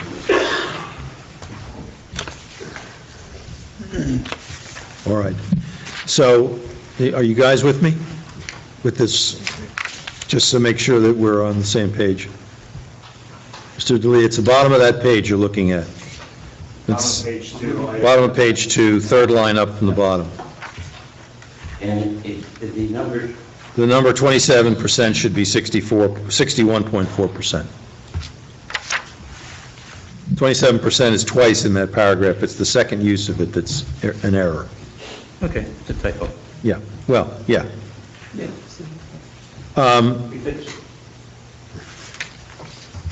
So, Mr. D'Elia, are you agreeable with the bulk variance discussion and the design waiver listing that Mr. Taylor's letter sets forth? So at least we can agree on the items that we have to be concerned with. I want Bill to answer. I don't think he's been sworn in, unless you want to, unless you can say he's been sworn in. We'll swear you in again. Yeah. Do you affirm the testimony you give tonight will be truthful, truthful, to the public? I do.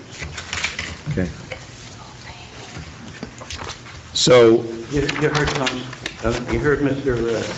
Chairman, the chairman's question about the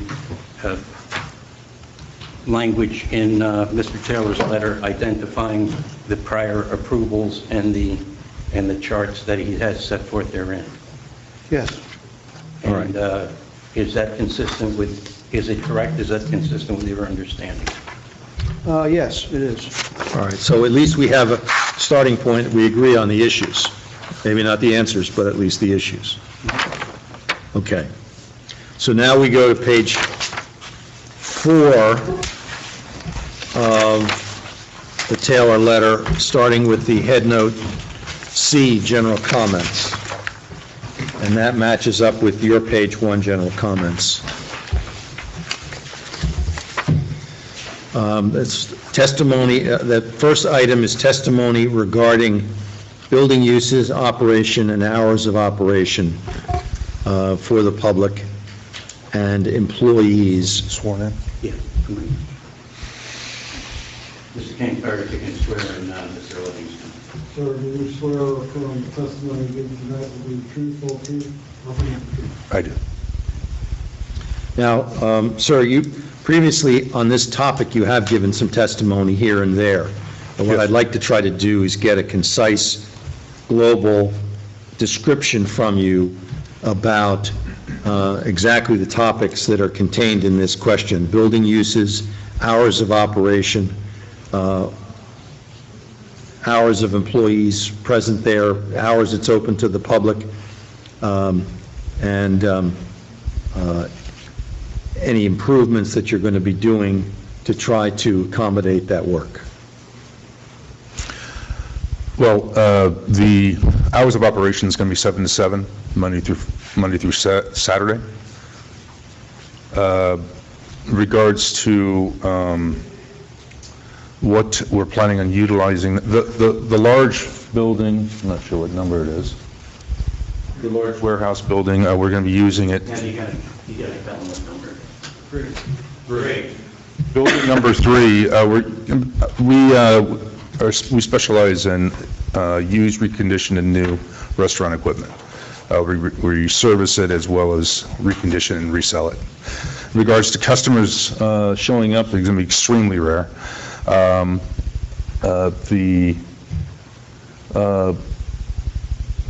not sure, I didn't break down all the your questions specifically, but Business building uses, you've already described warehouse number 3. What are the uses for the other buildings? the building,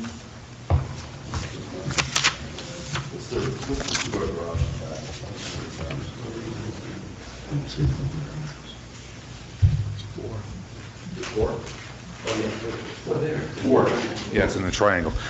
The bottom floor of number 4 we're utilizing for storage and overflow.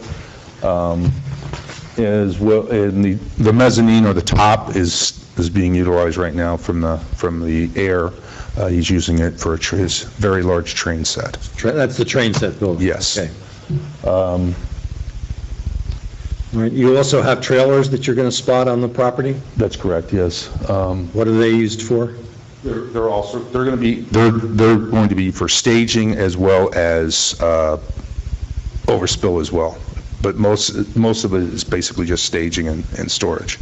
And are some of those trailers going to come and go as they are filled with material? Not all of them. There's only going to be a couple of them that's going to be dedicated road where they're going to be very rarely used. Well, that's my question. Yes, they're not going to be used X number of trailers. How many of them basically are fixed and aren't going to move? And how many of them will move from time to time? I would say probably 2 of the 4 will move periodically. The other 2 will only shift around the yard. they Can you won't identify move. those? I'm sorry? May you identify those that will be stationary and those will be mobile? I would probably say these two would be the mobiles, because they're in more of the... These two are adjacent to building 4? Building 4 are the ones that's going to be more long-term. No. When you say here, the tape doesn't know where you're pointing. So you have to say, the adjacent to building 5. The parking area number 5. The 2 trailers east of area number 5, those 2 trailers will be utilized mostly for out of the parking area, for road worthy type thing. The 2 trailers that are east of building number 4 will be more, they'll stay mostly on the property. Okay, thank you. Also, the storage, not storage, but the containers between 3 and 4, they will be permanent. Obviously, they won't move, with the exception of one of them, which will probably be the I haven't really decided, but one of these will be one that will be pulled probably yearly. After it's pulled, what I do is I fill it up and ship it out internationally. So one of these trailers, the easiest one to pull out will be that one. I haven't decided which one, but that's pretty much it in that regard. Thank you. Can I ask a follow-up on that point, Mr. Chairman? Yeah, absolutely. Sure. I think we had asked the question previously. So you're essentially using these as store, some are going to be occasionally road used. Yes. These are all registered vehicles, correct? Yeah, all the trailers will be registered vehicles, yes. But some of these are only going to be moved once a year, so you're essentially using them for storage or sort of warehouse space, correct? Yes. Is there a reason that you're not, so our ordinance doesn't even permit these in industrial zones. Is there a reason that you're not building a building so your materials can be stored in a building as opposed to in containers and trailers? Well, that's a good question. I think it's more of an expense more than anything. The building is ideal, but it's too shallow. I can only go too high. Most of the warehouses I've had I can go as high as 4. So that's one of the issues. Is my equipment is very, very large. I have equipment as this table, and they're very, very large, and I can't, because the warehouse is so small in certain aspects. It makes more sense for me to utilize these outdoor situations, and when I'm ready to take on a large project like that, I can take it out of the trailers and or containers and do the reconditioning and or whatever I need to do to it.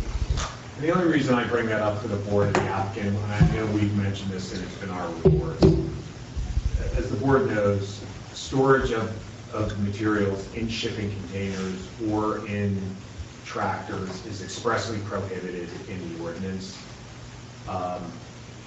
And I don't think I can think of an instance where the board has actually permitted permanent use of shipping containers. We had the Pecky Battery, they had a limited, I believe it was a 1 or a 2 year during COVID where they were allowed to do that. They actually had to paint them brown, but they had to be removed in a year or 2. We had Castle, which was another that also had a sunset provision to it, and there may have been 1 or 2 others. So as a general rule, a proliferation of temporary structures being used essentially on a permanent basis is really disfavored by our zoning ordinance and something that I think should be considered strongly by the board. I have a question about the vehicle itself. Is a tractor trailer kind of operation? Is No. it articulated or one unit? My company doesn't own a tractor trailer.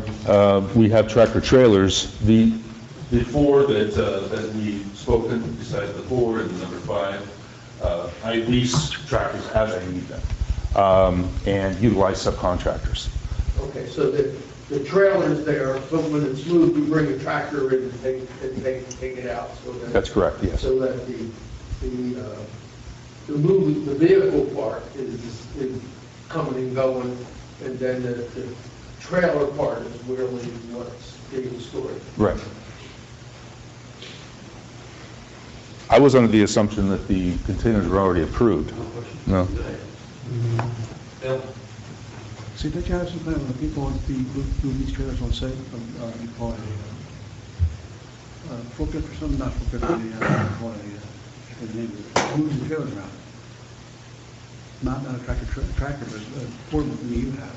Oh, I can use a certain, no, I do Oh, not. they do, I'm sorry. All right, I'm trying to get my head around this issue of trailers.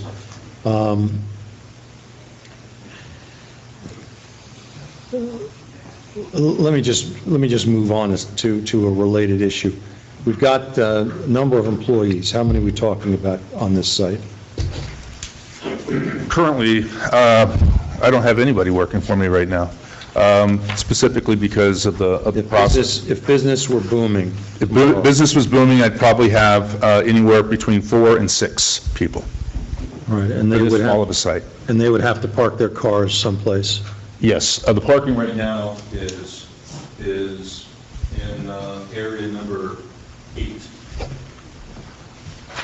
That just denotes eight spaces. Oh, 8 spaces, I'm sorry. I just see 8. We're detailed employee parking. All right, and is there a visitor parking also called maybe customer parking? They would be in, beside the handicap location, but once again, I'm going to have very, very few customers coming by the location. Everything is pretty much online and discussed over a phone. What about the boss of the site, foreman, if you will, or yourself? Where do you have an office or a location? Well, there's going to, this is the office, but it's attached to the main building. That's where the office is. And I'd probably utilize one of these parking spaces here, beside the handicap. All right. Now, back to the trailers. At least 2 of them, you say, are going to be hauled away from time to time full of product or equipment. Are they to be parked in a particular spot as an assigned location? Yes. Right beside the parking area, trailer parking area number 5. All right. Those 2 locations. And you can't specify how often they're moved, but they will be moved during the course of the year? Yes. When they're full of product, correct? Yes. And Mr. Nicholson, have you figured out all the turning templates necessary to allow those trailers to be parked in that location? Yes, I have. Have they been provided to the engineers to take a look My at? question, that is that they have, all the templates seem to be arranged in the site. The templates have not been arranged for getting on and off Spruce Street or Maple Street. That's an item we've agreed to in the letter. The temple's going off the site, we agreed to that in the letter, that's one of the issues we'll come to. As far as on site, did you say? Can you repeat that, Bill? I didn't quite catch. We agreed to the turning templates showing the vehicles going off-site on both side streets. Are you saying you will do it at some point? Yes, it's in the letter, we've agreed to it in my letter, it's later on in the letter. But we don't have that answer to it. No. Because I feel like this is something we've been asking since. Yes, my letter here since February. It was in the user experience letter. I supply what I thought you were asking for, it's shown here. Let me see, Mr. Nicholson, my memory is like their memory. I remember this being asked for multiple times. Well, here it is right here, it's on page.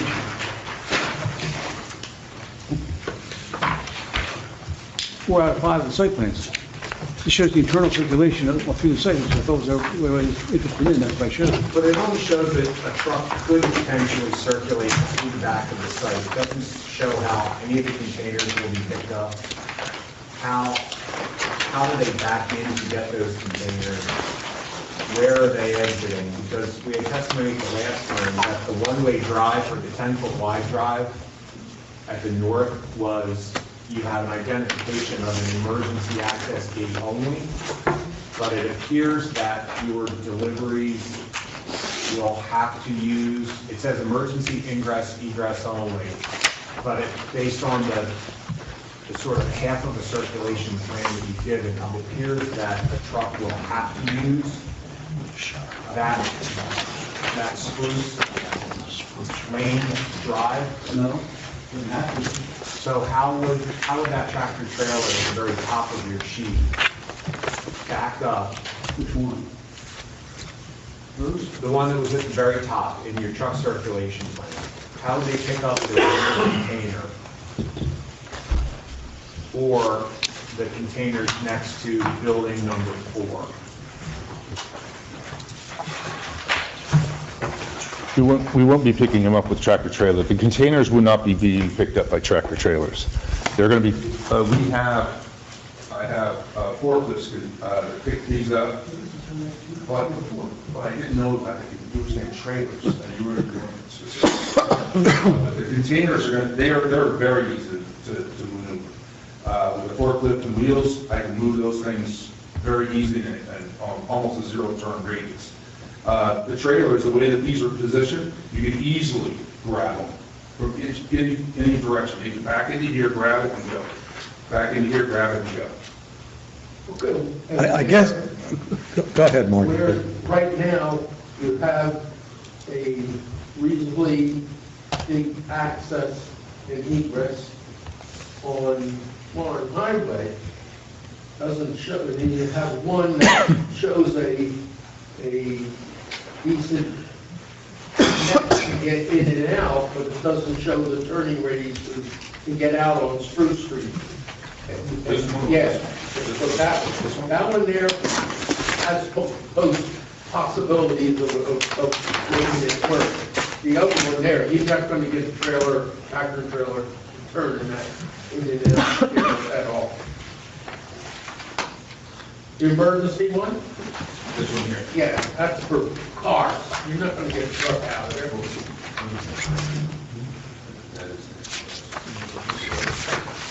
Be a very wide turn. Well, but the plans indicate that that is for emergency access use only. So the shipping container itself, the ones on the left side of building number 4, there are 3 or 4 containers. Yes. You have a forklift that can pick up a 40-foot long shipping container? Yes. And then how will that circulate? Because your forklift presumably has a near zero foot turning radius. Yes. But how will that 40-foot long, 45-foot long storage container, where will that be taken to? What do you mean by where will it be taken to?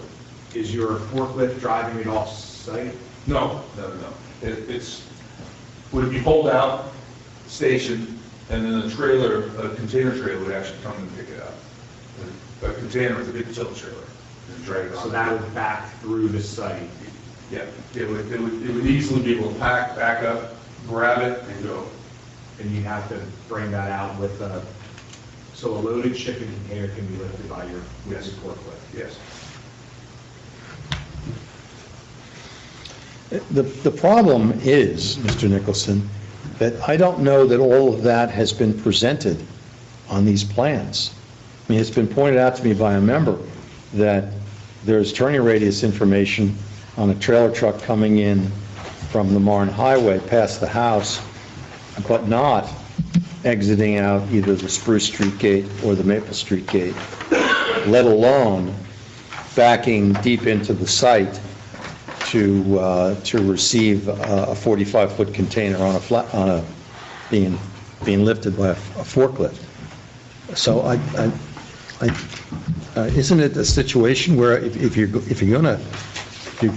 going to claim usage of all these different configurations, we have to see that they work. They had to go to one highway and one out, the southern lift on the Spruce Lane, they could work the truck where they're going. The other move is, what I haven't shown here, that we talked about before, is the unloaded truck is this, going number 3, right? Yes, yes. Truck comes in off the Warren Highway, will turn into this area over here, back to the building. Now, you can't, in fact, the building doesn't have loading docks, so you have to pull near the building, use a forklift to take stuff out of the truck, put it down, and take it in the building, not back up in the building, sort of at an angle, just generally in that area there.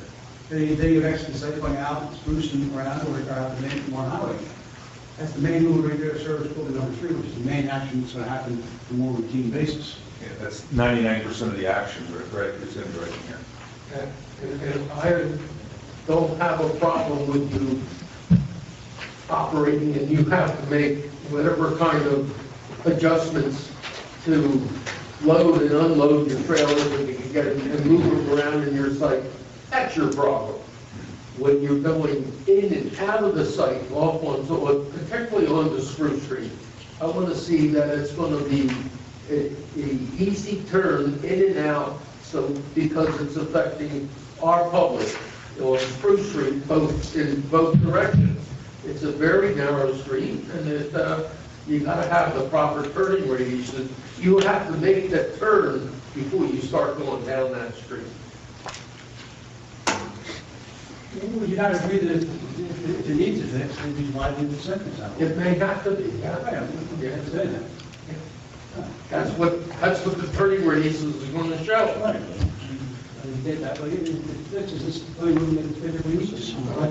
But the point is that we were expecting that design to be worked out by now, so that if the turning radius required a widening of that driveway, we would have it on the plans and we would know that, not to simply have us guess tonight that it might work.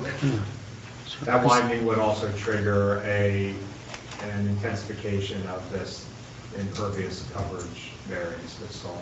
It does cascade into other things. It also calls into question whether the same problem exists with the Maple Street gate, and whether if it... That's out of the question. You're not going to get any tractor trailers. Well, Marty, and I was... Now, it's hard going with cars getting in there. Marty, you took the words out of my mouth, because that gate, it may be that gate ought to be essentially closed because of the problems dealing with that. Which is coming around to what I said right at the beginning. Sometimes the site's too small to do everything that you need to do. I understand your comment, and I think the board does too. But the lack of the engineering on some of this stuff, Mr. Nicholson, is given this member of the board a headache, trying to figure out what we're being asked to agree to. I'll be candid with you. I think the testimony 2 meetings ago was that the Spruce Lane, the further driveway, would be used occasionally for truck circulation. Well, even if it's only used once, it has to be big enough. No, but I know, I understand that. But we have testimony previously saying that it would be used occasionally or infrequently, and tonight we're hearing that it's not going to be used. Is that spruce or maple? Spruce. Spruce. Mr. Chairman, may I make a statement? Absolutely. Coming off of Spruce Lane, do we have a weight limit on that road of 8,600 GVWs? What are the weights of these trucks going to be if Spruce is in access or egress from this? What's the average weight of the truck that is going to be taking these, what do you call it, C-boxes out, or whatever, how you want to team them? Because there is a weight limit on it. Well, I can answer. Well, first of all, we're not going to be using spruce at all for a C-box or trailer removal at all. This is really mostly emergency. They'll be used very, very rarely, and possibly for straight trucks. Straight trucks are 26,000 GVW. The actual empty weight of those, they're probably 10 or 11,000 pounds. Tom has been using this corridor for forever, and his dump truck is probably 30,000 pounds, empty. So I just gave you to clarify your last statement, because you said that will be used for emergency vehicles only. But maybe, straight trucks and some other trucks can use it.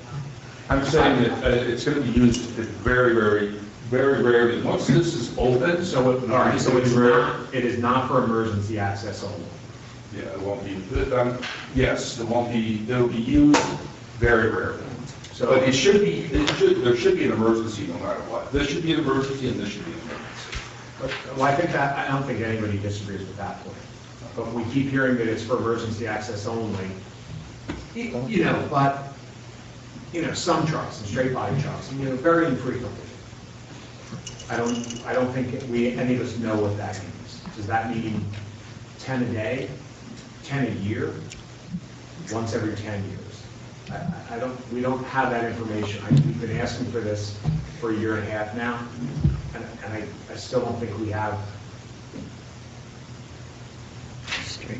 We don't have clear Well, answers. if I was to say 4 times a day, would that be suitable?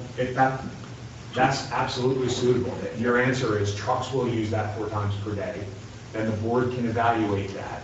That driveway is located within the required residential buffer, and the board can evaluate that in conjunction with your site plan approval, your variance relief, your design waiver relief, which includes the buffer. And this particular one is emergency only. We're not going to use that, but And when you say, The one on Maple Street, by emergency vehicles, we're talking about a cop car. That's Mostly fire about trucks. it. Fire You're not trucks. going to get much more than that. A pickup truck maybe. well, that would be up to you and Bill to make that decision. But a fire truck, that's really, it needs to be accessible for a fire truck. all right, so we're making some progress here. Right. The back road, what I'll call the back road, the far end of the site away from Marne Highway, that's to be improved with signage to be an emergency lane, and it will be used not more than 4 times a day by trucks of a limited size. Pickup trucks, box trucks. Okay. Which way will the trucks be driving on that? So you also need design relief then for the width of the driveway, because if it's a two-way drive, it has to be 20 or 24 feet in width, and it's only 10 feet in width. So that would be an additional design waiver. With 4 vehicles, it would be like a one-way street, one-way bridge. Let them pass and then come back.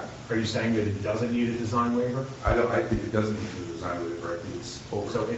So our ordinance says if it's designed for two-way traffic, it doesn't say unless it's not a lot of traffic. It says if it is intended for two-way traffic, it has to be 24, I believe it's 20 or 24 feet in width. It is not, so I'm saying you need a design waiver for that. You can give testimony of why you think the board should grant that. But in my opinion, in reading and interpreting the ordinance, that if that is a two-way drive, it should comply with the driveway requirements of a two-way drive or be granted a relief. Okay. Further question to that, even if it's a two-way drive, how are you going to turn around once you get the vehicle all the way up the street? Or do you not turn around, you just back out? It's a straight truck or pickup. It's going to be, it won't be that difficult to maneuver those vehicles. Well, not if it's a 10-foot wide street, you're not going to turn around. Oh, there's not going to be a turnaround at all on this, none. So you drive in and back out? No, drive in, do whatever, and then pull back out, or go around the whole side. Depends on where, because there's 2 doors here, there's 2 roll-up doors here. And that's what I was saying is, instead of having to go all the way around the property, which actually makes things a little more difficult, because if he's driving in here, now he has to back in. If he comes this direction, he can easily back in. All right. It just makes things a lot easier from a logistical standpoint. So we need a waiver if it's a 10-foot wide street, and we're okay if it's a 20 or 24. But do you have the room for a 20 or 24-foot wide street, or without encroaching on the neighbor's property? Well, they're already in the landscape buffer now. the required residential buffer is 50 feet, they're proposing 25 feet. The most they can widen it is about 3 feet before they would be adjacent to building number 3. So any widening to 20 feet would just further exacerbate the undersized residential buffer. So you have an undersized residential buffer of 20 or 25 feet. You have room for a 10-foot wide road, and that's about it. And you need a waiver to go both directions. Right. All right. Is that where we stand on that issue? No. Yeah. Is that where we stand on the issue? We got a 10-foot, we're hypothetically talking about a 24-foot or 20-foot wide road, but you can't do it because you eliminate the now even now undersized buffer. Well, I'd like to point out, we had to, before we made it smaller, that's changed. And you had no buffer. Before we make the buffer bigger. Right. Because our thought that the traffic, some of them only get two-way traffic on a one-way width drive, we don't live with that. But your plan says emergency access only. That's what it was, yeah.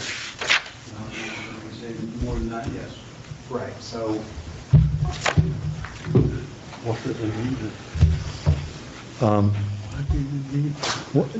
Is that road needed?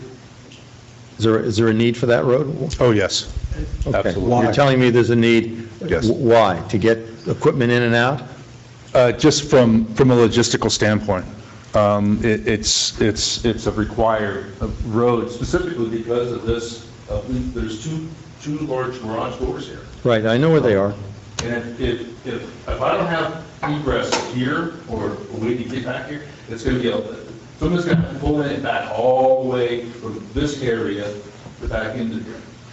And here, I'm not going to be using this section a lot, but in order to get to it, this is the most logistical way to do it. Pulling it back up and load up or unload and then go around the property. but your engineer's circulation plan shows that shows the trucks coming in off of Martin Highway and circulating around in that counterclockwise fashion to the rear of the site. We don't have anything that shows any truck circulation. That's a truck, that's a semi-truck.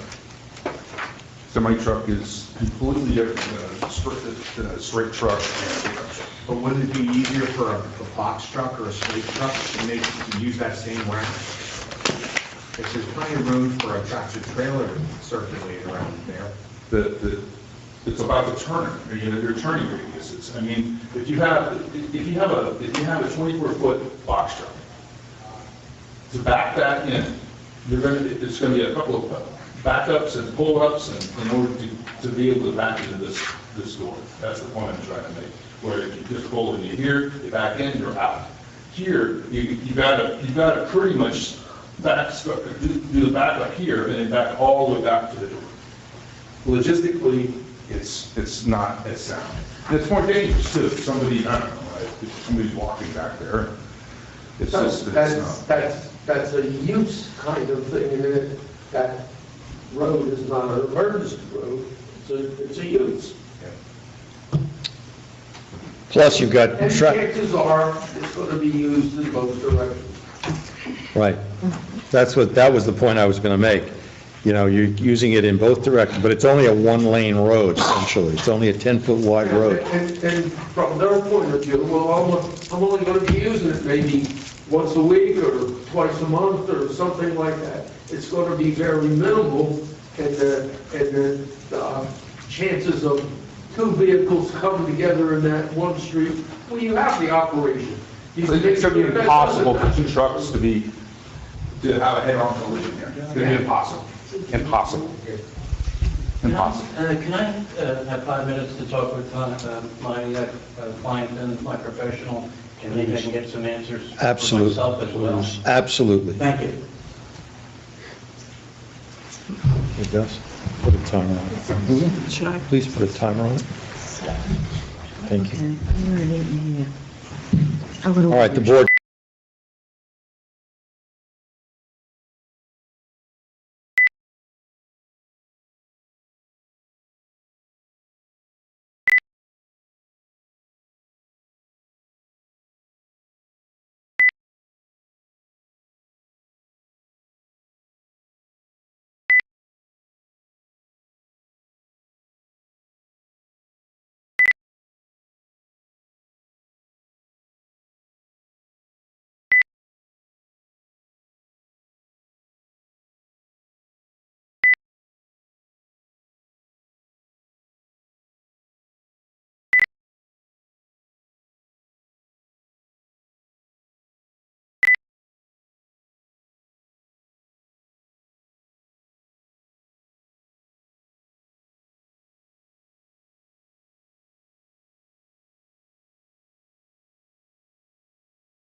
All right, we're back on the record after a short break requested by the applicant's counsel. Yes, and thank you. My concern as I'm listening to this is a similar feeling that I've had in the past coming here, is that we just spent 45 minutes on the first item on the first letter. Yes, we did. And these are not little, to me, I'm just talking candidly, forgive me. These are not minor issues. Turning radiuses and getting in and out of a site, to me, are critical. And we either have to work these out, and I don't see, we're going to be here till 4 in the morning at the way this is going. I would like the opportunity to respectfully request, and I've asked for this before, and I unfortunately failed to deliver what I thought I could, is an opportunity to meet with the professionals. And I believe that by the time I'm done, it may take a while because they're asking some pretty specific questions. I have to be a complete understanding of exactly what we're doing on the site so that they can properly evaluate even Marty brought up drainage issues. We shouldn't be talking about calculations at the hearing. I know that this thing is taking forever. I described it as a long haul when I first got up here. Nobody wants to get this done more than me. But I think I don't want to lose sight of the fact that this is an opportunity for us to bring this property and make it, clean it up, take care of the pollution issues, and move on with something that's going to work. And I am confident I'm going to be able to convince your professionals as well as this board that I can do that. But to continue doing what we're doing tonight, I'm prepared to do it.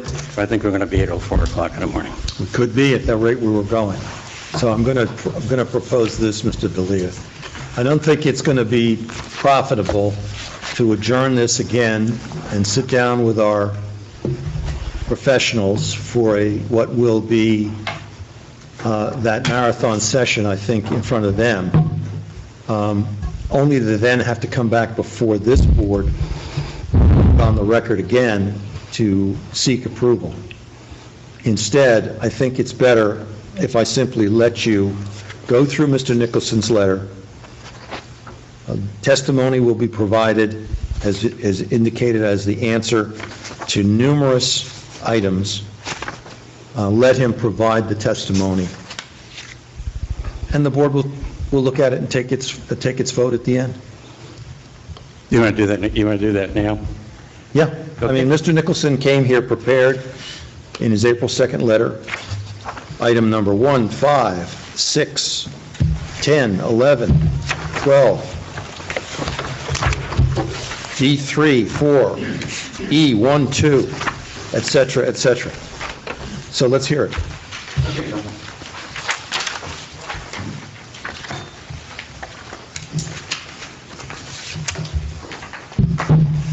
And I'm just not going to try to drag it out of him or drag it out of any witness by questioning. Let the witness give the testimony and we'll hear it.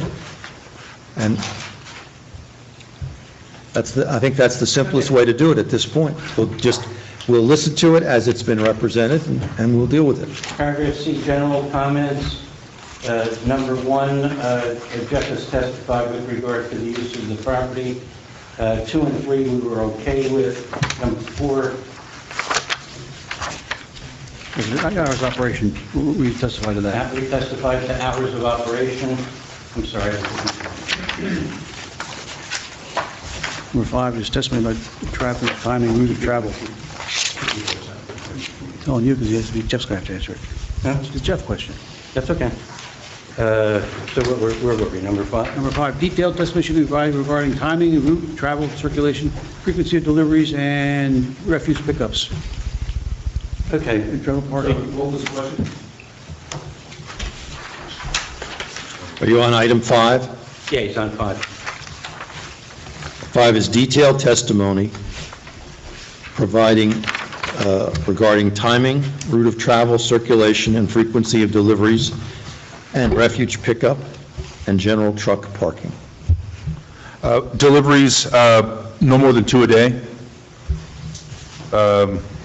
And that would probably be, pickups would probably be about the same, 2 a day.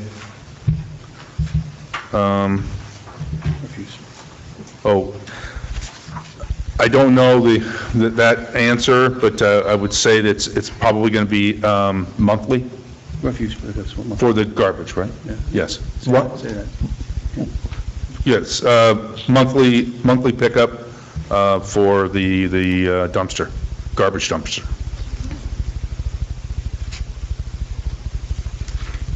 I don't know their time schedule, but they usually pick up pretty early in the morning, if I recall. Next. Vince, you had given testimony under comment 4 that you would comply, and we suggested 7 a.m. to 7 p.m. So is that the case, or is that not? Jeff had given that testimony, and that is correct. That's why it's not listed in Bill's letter. We will follow the 7 to 7. Paragraph 6. I think you've provided your truck circulation testimony. Yeah, as I said, a lot of this we've. Number 7, Bill's letter, the applicant would like to be able to have 2 driveways, to Spruce and 1 to Maple. We've talked about that. It's a detail that, to me, is too open right now. 8 is good. 9, it is intended to remove this tree, and it will show on the plans. What's 9? There's an existing tree, there's an existing tree in southwest of the house, right? There's an existing tree. It's going to be removed. Yes. That's the answer, it's going to be removed. Hazard tree. Yep. Okay, what's the next one? 10. Number 10 has to do with the use of the house, given the environmental issues. I've referred to an environmental attorney. I will be providing that. He's not going to use the rental of the house until everything's approved anyway. But I will give an answer to that. That's on me. 11 is okay. Go ahead. Are we skipping 10 tonight? I'm skipping the ones we've agreed to. Testimony, I'm sorry, 10 I did skip. And if my recollection is correct, it was represented that we would have an updated environmental report. I tried to do that, and again, I tried to do the research myself, but I'm not an environmental lawyer, and I got lost in it, and it's on me. So that's a to be supplied. Correct. Okay. 11. Well, you're saying you would like to submit that as a condition of approval, or? My opinion is we have too many open issues, and that we're going to need more hearing, at least one more hearing. One more hearing, I pray. And before we come to that, I will have some report available. Or you could make it a condition of approval as to what it could or couldn't be. I was hoping to provide more information. So I think at the last meeting, assuming, I assume you don't want to conclude tonight, we're going to go through what we can, and you're going to request a carry, I assume? Yes, yeah. So at the last hearing, there were a lot of questions about the environmental reports, about the cleanup, and also the disposition of the residential use to be reutilized and reoccupied. And it's my understanding that there was going to be expert testimony from somebody who was an expert in the field in that regard. And you had just indicated that you were going to try to get a report from an environmental attorney? Or as to whether or not you can legally rent a house in an area that has X. Okay, so you will have an expert. available. Let me just go back. Okay. What I was asked the question at the last meeting, and I said, I honestly don't know. And I said I would have to find out. I do not recall indicating that we would require expert testimony. It may require an expert opinion, and I can provide, and that's what I intend to provide. If you want to have an expert testify, I personally would suggest it's not necessary, but if that's what the board needs, then that's what the board will have to get. Yeah, my notes and my recollection from the last hearing was that the board had a lot of concerns relative to the areas of concern, exactly what needed to be done, how that was going to get done. And the applicant tried to reference certain areas on the site, and at that point, you had not submitted the preliminary assessment, which has since been submitted. But if there are additional questions on that, who's going to answer those questions relative to specifics of the cleanup that is required? You keep relying on this use is critical because this is the only use that can be used here, and we're going to be cleaning up the site. But when the board and the professionals keep asking, what specifically are you doing? That answer is, well, we're not sure yet. We have to finish this process. I don't know how you can I don't know, that's a total catch-22 for me. First of all, we provided the preliminary information, and we know we're going to need an LSRP, okay? We know that if we don't get approvals, then we're not going to be in a position to do anything. So which comes first, the chicken or the egg here? We get the approvals, we're going to have to answer to the DEP, and we're going to have to comply with their non-residential standards. What I said previously wasn't that there was nothing else that this site could be used for. I said, I don't believe there is anyone who's going to buy this for residential purposes, and it's zoned residential. So is it possible that just monitoring wells and monitoring the situation and delineating the area could be sufficient for the site to be brought up to compliance? Okay, my answer is, I don't know enough about the DEP. If that's the standard of repair, then that will be the standard of repair that we do. So it's possible that there may not be any actual on-site remediation? Anything's possible. I don't know how to answer that. Well, the use variance testimony was that there was over 1,000 cubic yards of soil that was going to need to be removed from the site. It could cost upwards of $700,000. For that reason, we're trying to limit our site improvements that we do on this site, and no other use would really be economically feasible. If we fast forward today and we find out that, well, perhaps we could get away with just monitoring wells, there is a path that works, then that actually calls into question the factual basis provided by the applicant during the use variance, saying, please give us this approval.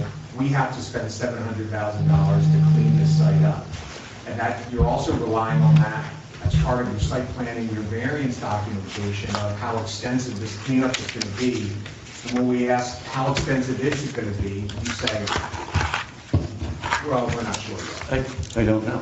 So I think that either needs to be eliminated as the basis of any of your proofs for your variance or your site plan application, and you view this as a site. And you provide the information that any commercial site would have to do, but to rely on the extensive remediation that is necessary on this site, when we don't know in fact that it is, I think is not fair to put the board in that position. I understand we'll have to get you more on that, council. And we are on 11.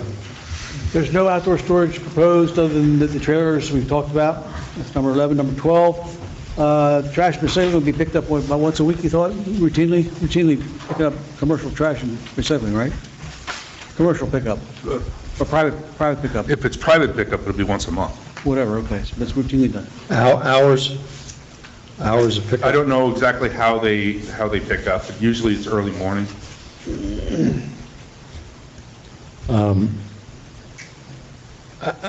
it can't be so early as to be a burden to residents. Under item 4C4 of our report, we recommended that trash pickup and deliveries be limited to daytime only to minimize impacts to neighbors such as 7 a.m. to 7 p.m. The applicant had agreed to comply with that, is my understanding, correct? Correct. We agree to revise the trash enclosure detail as requested in the second paragraph of number 12. Number 13. 13, 14. 15. 14 will comply. Yep, 15. The issue is related to the stone removal we showed on the neighbor's property. We will not do that if we cannot get permission.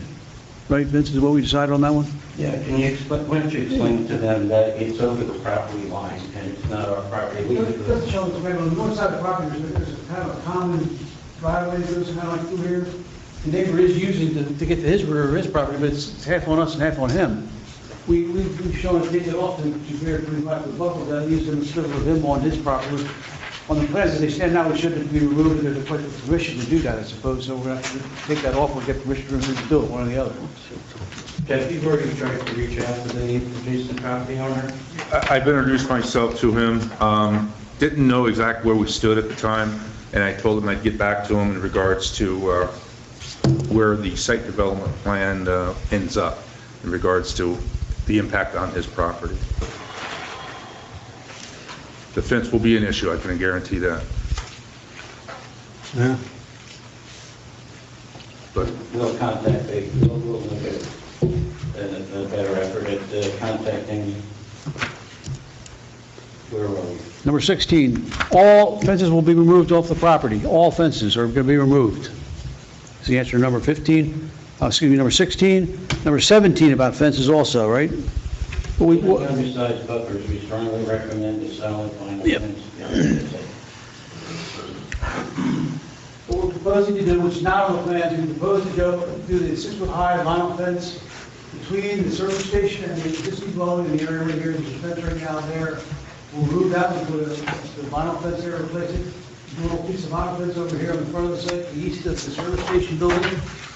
The rest of the fences we want to keep as we have them on the plan, namely wooden fence up here on the top to the north and chain link to the east. I'll get into that a little bit more detail a little later on further in my letter. Number 18.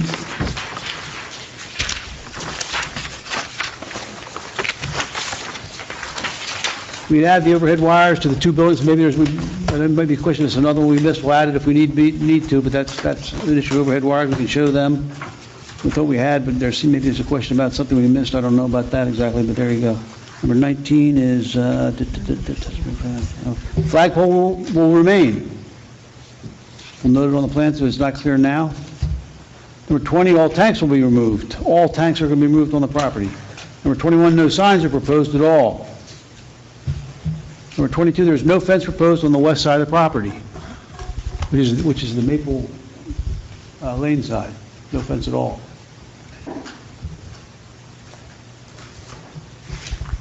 Where are we here? Building design.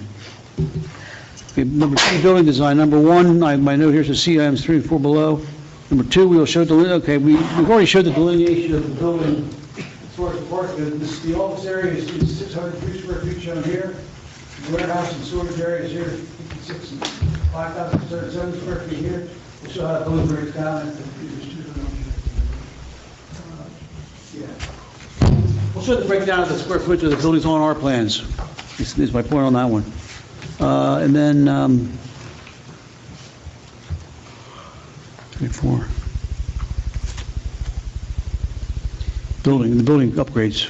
Building upgrades and, 3 and 4. Yeah, we had talked about perhaps making those conditions of approval if we get that far, and this way we could work it out with Mr. Taylor's office as to exactly what would be expected of us. I think the board may want to know, there's been discussion and testimony that there will be upgrades made with some repairs and painting. So We agree with all of that. You have stuff in there about colors and some other things, and that's what I was saying. So all of the storage containers and trailers will be painted. Storage trailers? You want the storage trailers to be painted? Yes. You want to use a trailer as a permanent warehouse building? The two that are roadworthy will not be painted. I can do the other. That's fine. It was just in our report. We identified it. I actually put it in there for the trailers too, which seems kind of ridiculous, but it also seems the containers to be used permanently is unusual, unorthodox as well. So we were just asking. Whatever color that you'd like us to paint it, you just let us know, okay? Yeah, he gave the guideline there, but we want to make sure you do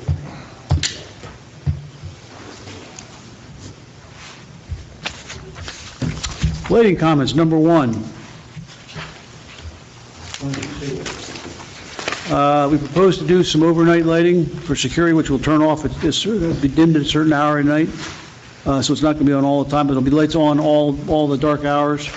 On motion sensors will be proposed, and What are you doing for lighting, Bill? describe what it is.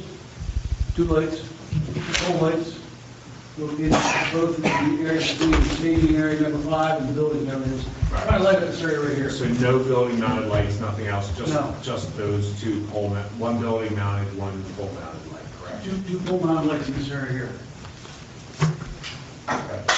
One about here, one there. I'll just knock it over again. You would like that? It's already happened, we'd like to add another light though to the front of the building here. We'll make that the same style lights we're showing over here, the downcast kind of lights. We'll do one more light here on the front of this building here, light this area over here, a little bit more. Add that to the fence as well.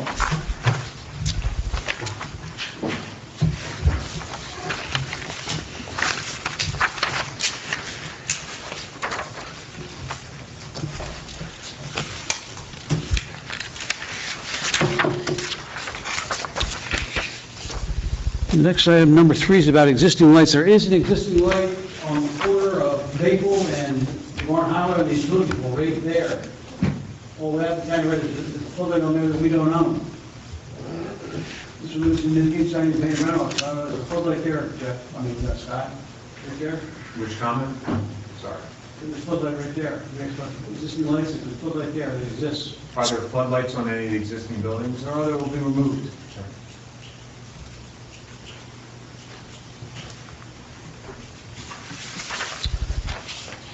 Is the applicant currently paying for, is that floodlight being paid for by the applicant? He says he's not, no. When it's on the utility pole? That's why I asked him about that. He said no.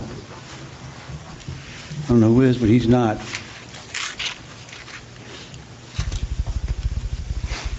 Landscape only two. Let's give him more too. Is that where we're at? Yep, okay. Okay, about the landscaping. Now, what we've done in this iteration, we enhanced the landscaping on the north and the west side, and actually the three sides, we've very we're proposing to double up the landscaping buffer on the three sides here. That's enhanced as you saw it last time. And the street trees apparently were one short of that. We'll add one more street tree to come. On that one item, we're 17 or 18 required. We'll add that on there. And then,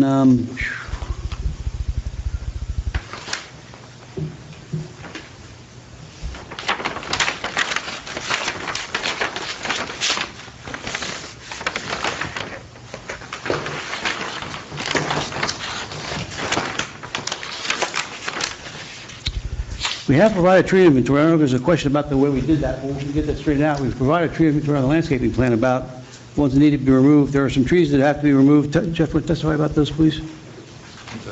Testify with regard to trees that have to be. Yeah, certain trees you want to have removed, right? Yes. Why is that? Show the trees and tell us exactly where they have to be. Well, they're going to contrast. They're not, they're in the way of everything. There's trees that are in the upper driveway. Northern driveway.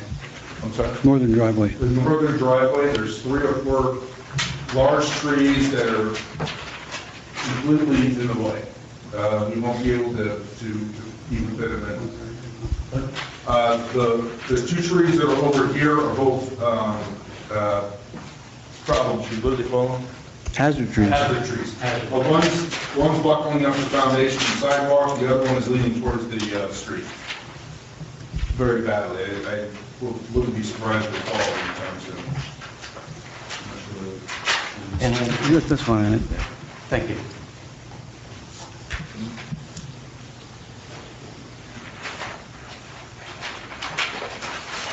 It takes us to number 10 and 11 of the landscaping items, which is sodding, and sodding is an option which we will accept as a consideration option, we'll consider it, and the irrigation is an option, we'll consider that as well. Not agreeing to it per se, but we will consider it. That takes care of Mr. Taylor's letter. Let's go on to 11's irrigation. All right. Okay, Marty's letter, number 11. First comment, number 11, this letter is the signing on the driveway here, which I guess we let up to see where we're going with that driveway, with the deal with that. It's whatever you need to do. I didn't think it needed to be signed in one way traffic. If the client's coming, he knows there's need to wait some signs, and we'll just do that when it's on. Comment there. 24 is the head wall and the drainage issue. There is an existing head wall located in the northeast corner of the site here, which drains that. The site does all drainage in the corner of the site here, today's site item system in Maple Lane, that's correct. Right now, that water comes into a sump area where that is, and then it flows through that pipe, and everything just goes straight on out. It is my contention that should be that's where the soil erosion and control can be made, and you add a structure that takes care of that, and monitors things, so that now you're going to be doing this site, redoing this whole site. Anything that you got running in there, it's going to run right straight through that pipe and go right out across Maple Street. I'm for putting a control structure in there so that you have ways and means to intercept anything that's going through and getting onto the property across the street. Take a look at it. Agree to that? I can't agree to it because I don't know what it is. We're certainly going to take a look at it. You have it's a soil erosion control structure for the thing, for the 2-year storm.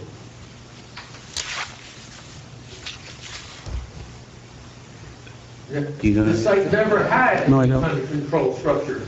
And you come to me and say, well, it never had it, so we don't need it. I'm telling you, I think that we do need it, and I think that the reason for it is that you're going to be doing all this site, and that's the place that you're going to be able to control that. Marty, I'm not arguing with you. I'm not disagreeing with you. We have to take a look at it. We got to see what we can propose, and I got to satisfy it. I know that. I can't stand here right now and say... Well, I'm telling you and I'm telling the board because Bill doesn't agree with me. We may come back and say we don't agree with you, but we're going to take a look at what you proposed. Okay. And we'll give it a fair hearing, and we can present our conflicting views if it comes down to that, which I doubt. But if we have conflicting views, that's why there's a preliminary. That's why we're here. That's why we're here. Thank you. The final item in the Lama's letter I want to talk about, I think, is number 25, about the lighting. They simply think the lighting is inadequate. We decided, as I just indicated earlier, we'd like to add one more light in this radio, make it satisfactory. We're going to add one light here, we'll let this area generally here. You talk about lighting up more driveways, we don't want to do that, we help because of residential neighborhoods. Well, I want to be able to see how you're going to turn from Spruce Street in and out of both of those driveways if you're going to be using them. It's about lighting, though. It's just lighting. Huh? It's just lighting. It's not about the lighting. Oh, okay. It's comments about laying the driveways up. I don't think we want to do that because of the nature of the residential portion of the site.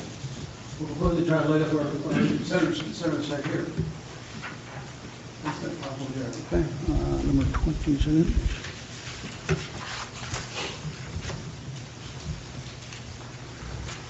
That's it.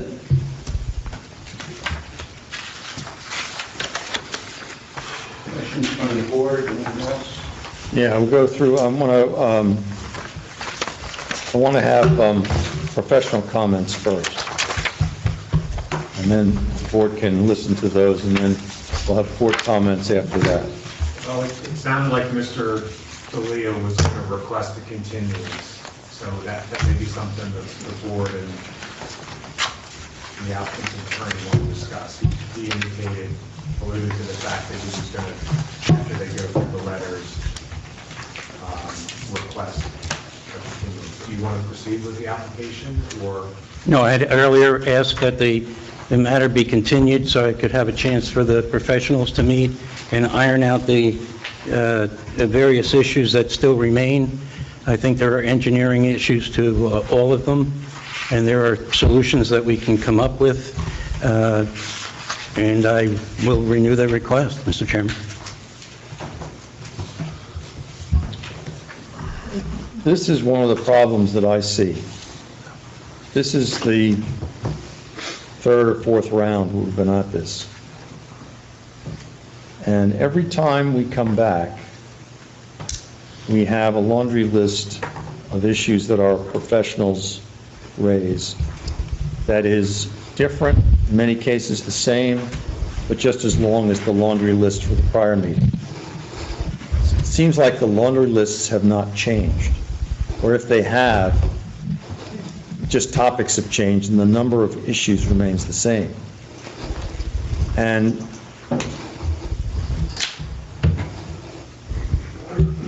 we're shown a chart, and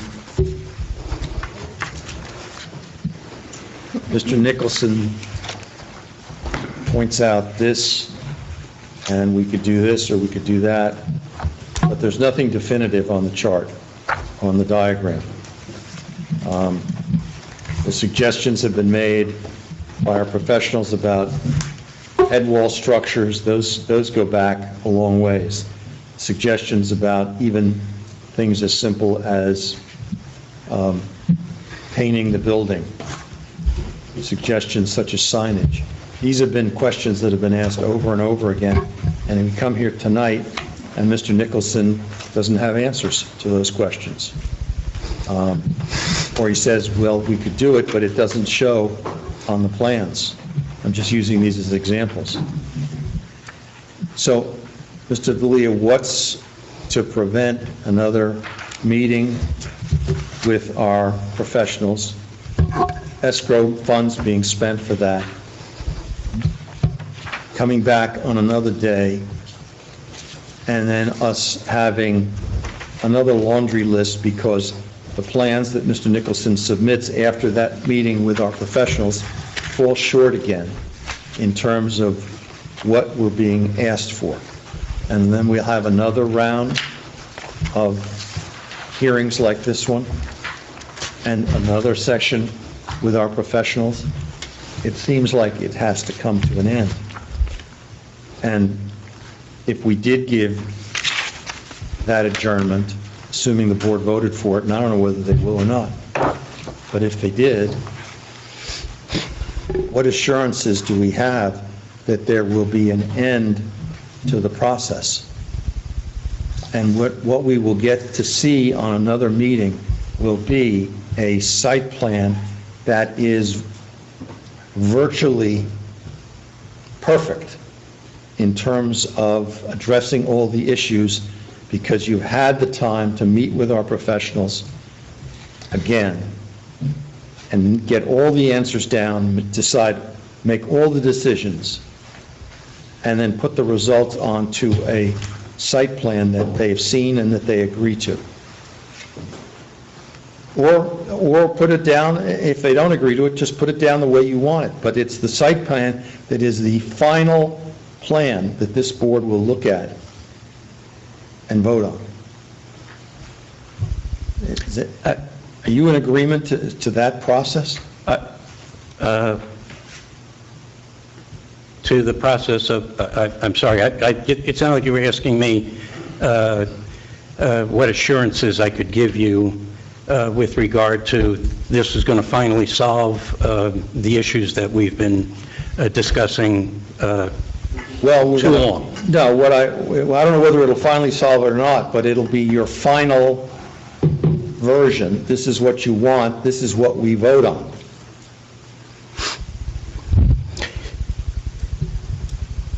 I would respectfully request that you postpone it to a date ahead that works on your agenda, that if we have not sufficiently filled in the site plan and provided you with the information, that you would not grant another postponement, but you would reserve the right to deny it without prejudice. All right. I have a whole nother plan, Mr. Chairman, I apologize. It involves some privileged communications with my client. But I would like this one last opportunity. So I think I can do it. All right. Any comments from our professionals on that suggestion?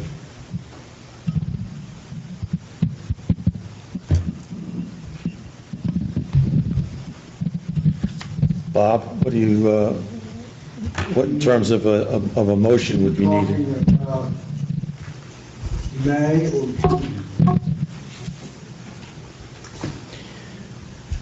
For a hearing? June. I want to have enough time to get this done. And if I come back in May, I boxed myself into the corner of saying that you'll take adverse action.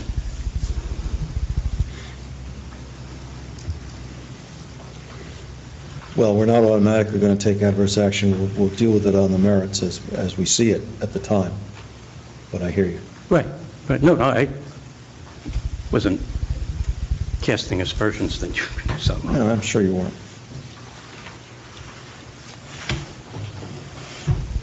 All right, members of the board, comments? Well, I'd just like to express my frustration with this application, if I may. I've expressed mine. You can, I mean- certainly, Right. really right for you to express yours. It's kind of getting offensive as a board member that we are being asked to come here time and time again and devote our time and our energies to this application, and it's severely deficient every time, and then there's added open-ended resolutions to every application. The applicant continues to use the site and has used the site as he sees fit for 4 years, but yet we're continuing to be delayed in the proper process to grant approvals for use of the site. I thought that we were going to have an LSRP at a minimum to be able to talk about the environmental issues, to give the board a professional perspective on the level of contamination and what needs to happen there in terms of actual remediation before there's any subsurface or surface changes on the site, notwithstanding the actual gas station portion, but the rest of the site. That didn't happen, and I know that we talked about it several times. And now we're being asked again to give you 2 more months. It's not fair to the community, and quite frankly, it's not fair to the board, from my perspective. Obviously, in deference to the process, I will support one more postponement, but with putting on the record how very unsettling this process has been, in my experience. I appreciate what you're saying. Mr. DeLeo, I have absolutely zero confidence that you will have an LSRP for us by June, knowing the DEP.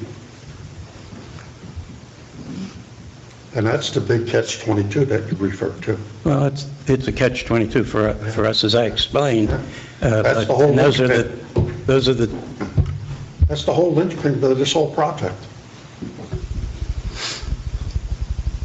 Thank you, Mr. Ridley. Thank you. Other board comments? I would like to say, as the zoning official of the town, is that what bothers me the most is that I have not taken Mr. Livingston to court yet, which I absolutely have the right to. And I have felt that in trying to work with the applicant, the owners of the property, you, Mr. Leah, is that at what point do I draw the line in the sand to say, he has the luxury of using this business all this time. He has been making a living off of this. I haven't taken him to court, and at what point, and I reiterate, is it an insult to the town that we've given you this luxury, i.e. me especially, as the official, but more concerned is that what happens if you go speak with my professionals and you get all those things together? In reiterating what Ms. Costco has stated is that, are we talking another 6 months? Because that is the biggest condition. That LSRP and the change of the site, because we don't know exactly where those pockets are, how much is it, 1,000 cubic feet of dirt, whatever the case may be. Does that change then this whole site again? Does it change impervious coverage? Does it change trucking traffic? Does it change C boxes? I feel that, in my professional opinion, is that until we have this contamination issue, and again, it does affect all of us, your applicant as well as the board, the town, is that then they come back and they say, you have to do all this stuff. Now the whole site plan changes again, and we're back at point one, a year later down the road. At what point do we draw the line in the sand to make a decision whether this application goes forward or not? And again, this is respectfully not a personal opinion, but a professional opinion by all means. I certainly don't take things personally. You do your job, I'll do mine. I said that to you before. And I thank you for your candor. I hear you. Other board comments? I'd like to add something. As the applicant, there's certain incompetence, obviously. I'm very disappointed in this whole process. All I've been doing is spending money, and I'm just fed up to here. So, and I understand exactly where you guys are coming from, but from the applicant standpoint, I thought I had the right people for the job, honestly, and I think I'm going to have to address that very, very soon.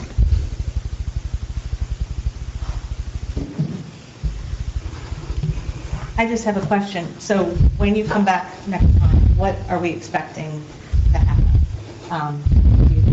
Coming back, will there be an environmental expert that gives us a time frame and exactly what's entailed in cleaning up the site and what the plan is for how that's going to proceed with the existing structures and the business already going on? Is that going to be part of what we expect? You know, what exactly, when you were to come back, will we see? That's it. I'll be engaging an LSRP specifically as a professional. He will not be, the problem is everything's under the ground. And you can say, okay, here's the plume, and here's the plume. The problem is it's in the ground. So even though we know basically where it is from the wells, okay, it could be over here or it could be over here. But we know basically where the plume is. And professional or not, he can't really answer all of you guys' questions in regards to exactly what's going to happen. Because it's like renovating an old house. You open up the wall, all of a sudden, it just turned into a make a dollar situation. Everything is under the ground. It's not something you can visually see. You have to score it. You keep digging until the remediation or the contaminated dirt is gone. So I'll have a professional here, but I don't know if he's going to be able to do anything that's really going to be accurate. I just think it's going to be really, the information I've already provided you is without him actually dipping into the ground and actually being able to really determine where the contamination is. I've provided you all the documentation, everything down to where the wells are and what contamination. Yeah, unfortunately, Now, it's just the answer, so out of date. I mean, like, No. I think they're only good for a year. After that, then it has to be, it wasn't kept up with the LSRP. And once a year passes, which I think this one was done in 2023, now that the information's different, and like Mr. Taylor said, that it could be that things have dissipated, and, now we're proceeding with a site that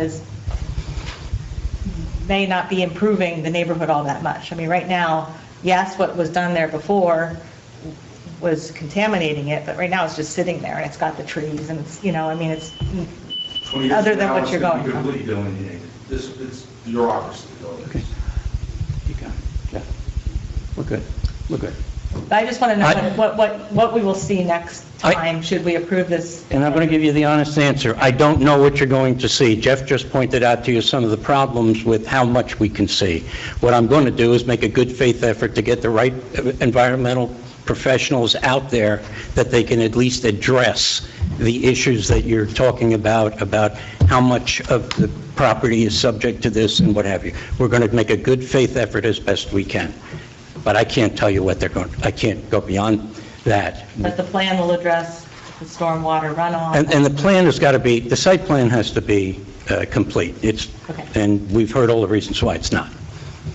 Vince, do you know whether or not it will be one of the environmental experts from Dynamic who a report was submitted on behalf of the applicant dated May 5, 2023 from Dynamic Engineering or not? I could not answer you at this moment. As soon as I know, I will let you know. I don't know right now. That report does identify that, for AOC 1 and AOC 3, the phase 2 ESA activities are complete. And then additional horizontal and vertical delineation of the former AST areas of AOC 6A through AOC 6F is required. Once the delineation is completed, remedial actions for soil, including excavation and/or in situ treatment, will be required to achieve compliance with NJDEP regulations. So I think it might be helpful to get explanations from this expert, because obviously, I think the prior testimony was that we were going to have 1,000 cubic yards excavated, and that had to absorb it, and you guys rely on that. And if there is a simpler in situ treatment that's available, I think that needs to be evaluated and taken into consideration by the board. Good advice. Thank you. Any other comments from the board? If you're going to extend this to June, we need Mr. DeLeo to agree to the instructions of the decision-making governments. We agreed to the extension of time as required by the statutes to give the board additional time to make a decision. You need anything more than that, Mr. Kingsbury, you'll let me know.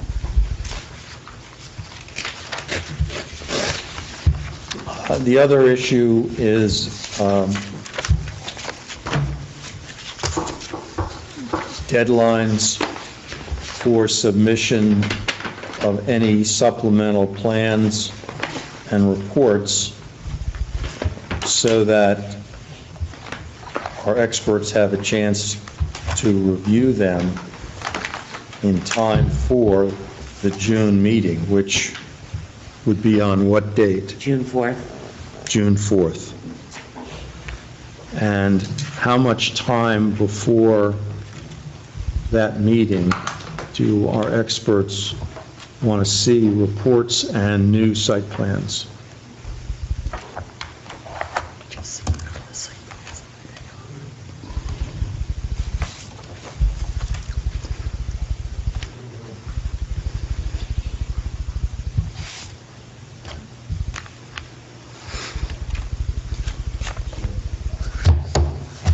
14 days.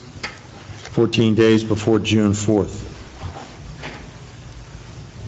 And then somewhere along the line, Mr. D'Elia, you and our professionals have to get a date for your meeting.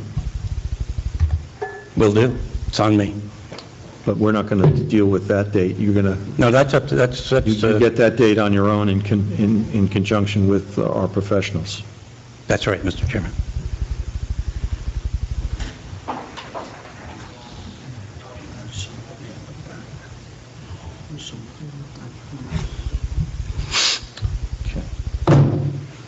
I'm going to open this to the public if there is any public there here that wants to speak or online.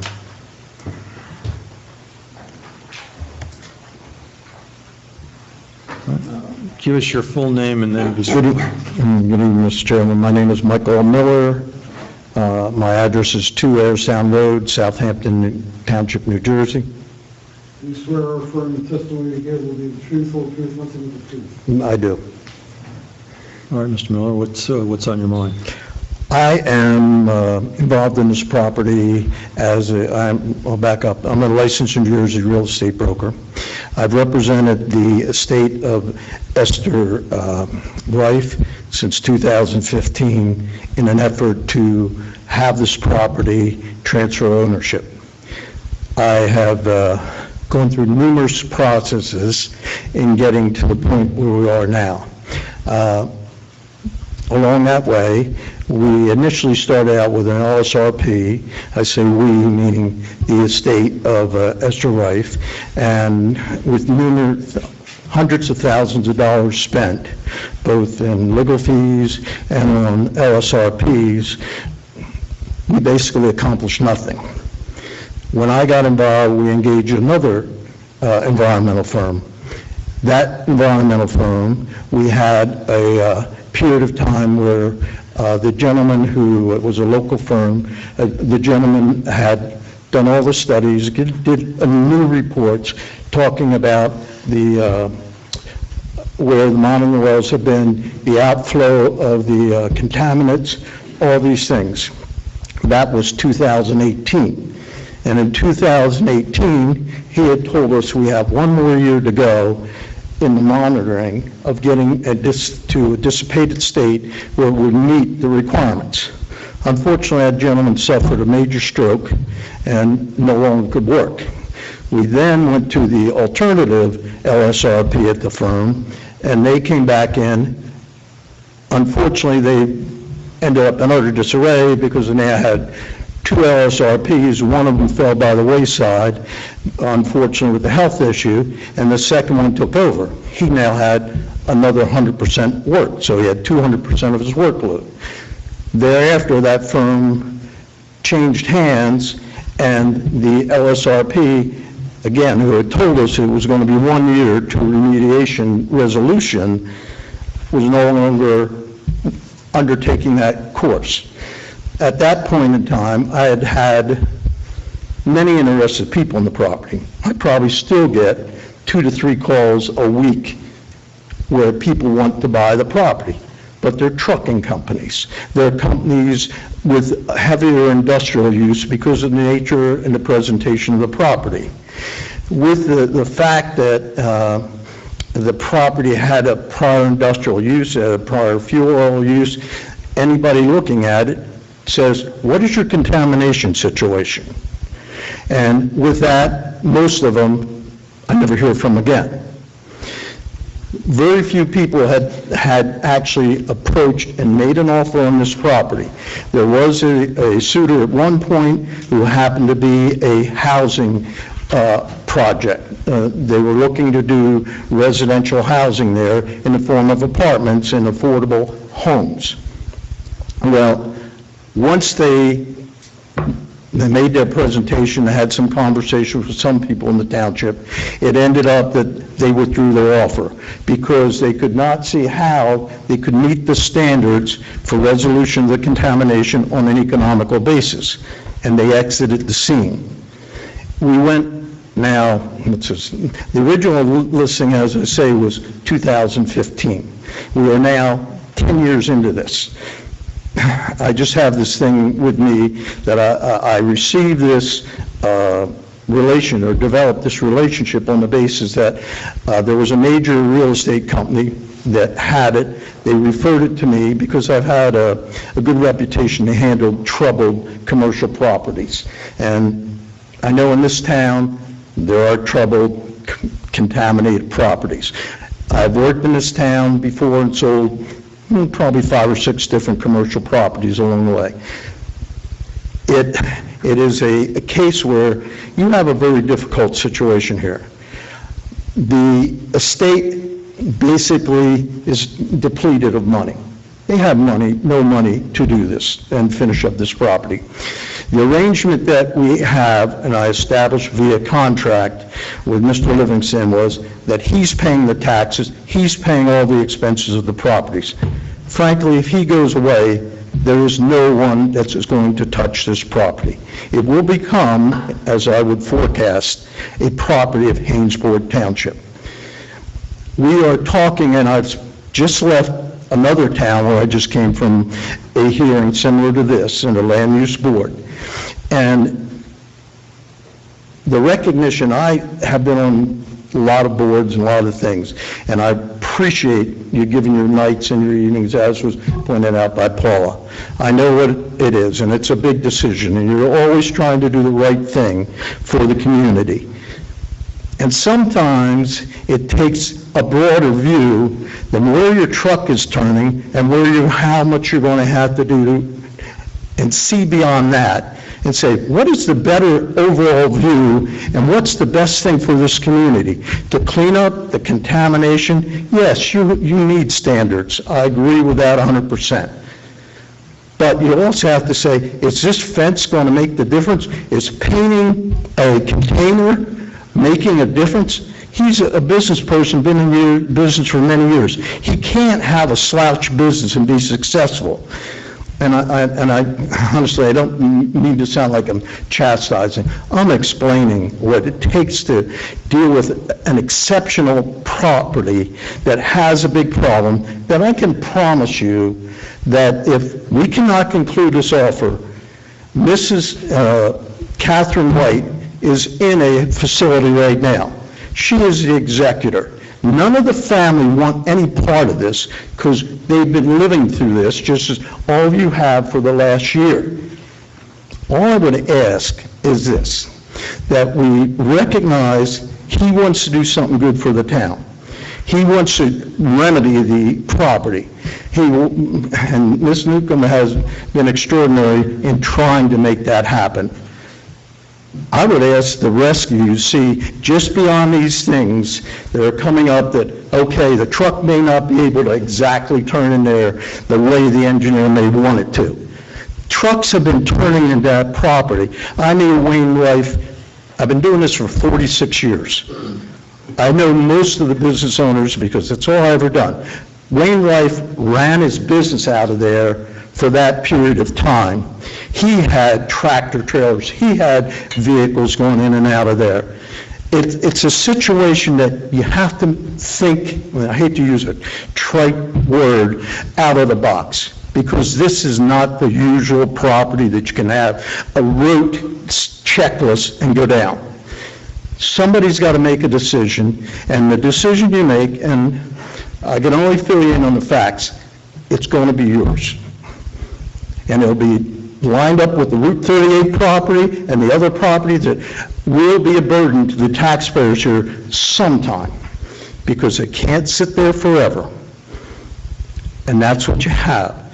And that's all I would say to you is that I believe this gentleman is very, very committed to doing this, getting this project done, and having had experience in an environmental company, knowing that you're working with uncertainties every day on everything you do.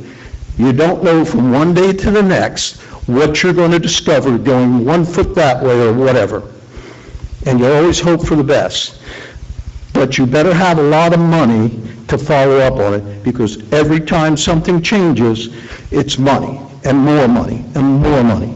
And that's why how many of you would like to buy that property? And that's, again, and that's a rhetorical question. I don't think any of you want to buy this property. And why wouldn't you want to? Because the first thing you go to an attorney, they're going to say, do you realize what you're getting into? And by the time you're done talking with an attorney, or if the attorney refers you to an environmental company, they're going to tell you, well, it could be $300,000, it could be $500,000. Nobody's going to tell you it's going to be $25,000, and no one will give you a fixed cost to repair it. So you're dealing with the proverbial crapshoot. And again, you have a difficult task ahead of you. And I would only ask that you recognize what you have, recognize where it's going to go. If you can't get a willing, financially capable person going to go forth and try and solve this mutual problem that exists out there, not only to his benefit, but to your benefit. That's all I have to say. Thank you. Thanks, Mr. Miller. Mr. Chairman, can I ask Mr. Mueller a couple questions? If Mr. Miller is willing to answer the questions, sure, but it sounds like he is. Yes. Mike, you had said that that prior LSRP through the process said that the site was about a year away from being dissipated to meet the DEP standards. That's correct. Do you have copies of that? The documents are in the book documents, excuse me. It was Active Environmental, and just trying to think of the gentleman's name. I think it's Bob. Who? It's Bob. No, it was the guy that had the massive stroke, Blaine. I don't remember Blaine's last name. But he was a gentleman who was engaged by the estate and by Mrs. White.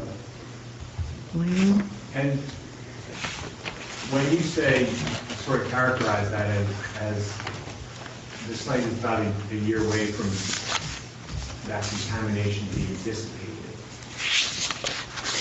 how would you describe that? Just naturally from the material dissipating into the soil and away? That is correct. So it would then meet non-residential standards? That is correct. That was a non-residential standard. Do you have an idea of what year that was? That was 2018, I believe it was. So if it was naturally dissipating over time to potentially meet DEP standards, if that is in fact the case, the testing could reveal that today or a year ago it actually meets DEP standards. Well, there have been some other, yes, yeah. No, it just... Well, let me answer your questions, Scott. The problem is exactly what he just said. One guy's going to say one thing, another guy's going to say another thing. That's correct. One of the reasons because when I tried to contract Active, it was very difficult. They didn't want to take on the project without a massive bond, and so I went to Dynamic. Well, when Dynamic looked at what Active had done, oh, they didn't do this, they didn't do this, they didn't do this. Another $60,000 worth of research. Now, all of a sudden, it went from so-called $25,000 to $750,000. And you have to knock down the gas station. That's the problem. I guarantee if I go to another LSRP, he'll say something completely different as well.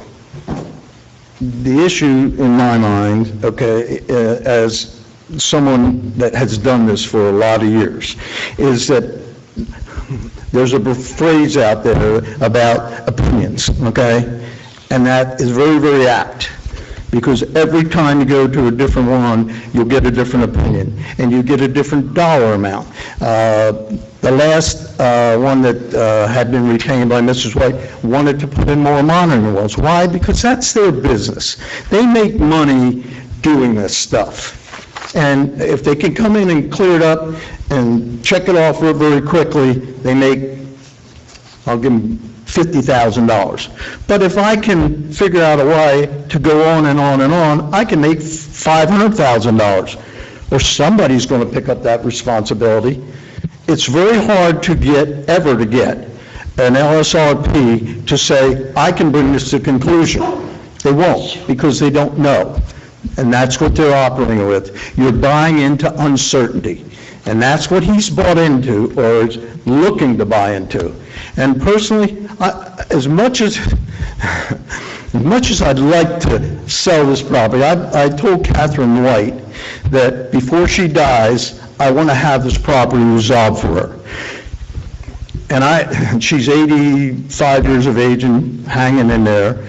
I'm not far from that myself. And the point is, maybe before I die, I would like to have it done. And it's going to take consideration of the exceptional nature of this to make it happen. And nobody's going to be 100% happy with what the outcome is. But there has to be a consensus here that this is in the betterment of everybody, all the parties. That's all I can say. I have one rhetorical question. Surely. Would you put your family in that residence? Yes. I don't have a problem, because it is based upon the fact that it has municipal services, it has municipal water, it has municipal sewers, and there's no underground aspects of that can be a contaminant that would impact on them. If it was... my particular hang-up. I'm sorry? If that residence is suitable for habitation without any endangerment, I'm not much concerned about the traffic flows, we can figure that out, or the lighting, we can figure that out. But if we're going to put a family in there, I want to make sure they're safe. And that's understood. And the part about this is, the ultimate decision maker on this is not this board. And I can understand why you want enlightenment on it, and why you want some expertise in it. But the fact of the matter is, the people up in Trenton are going to be people that finally sign off on it and say, this site is acceptable, and we will issue the letter stating that.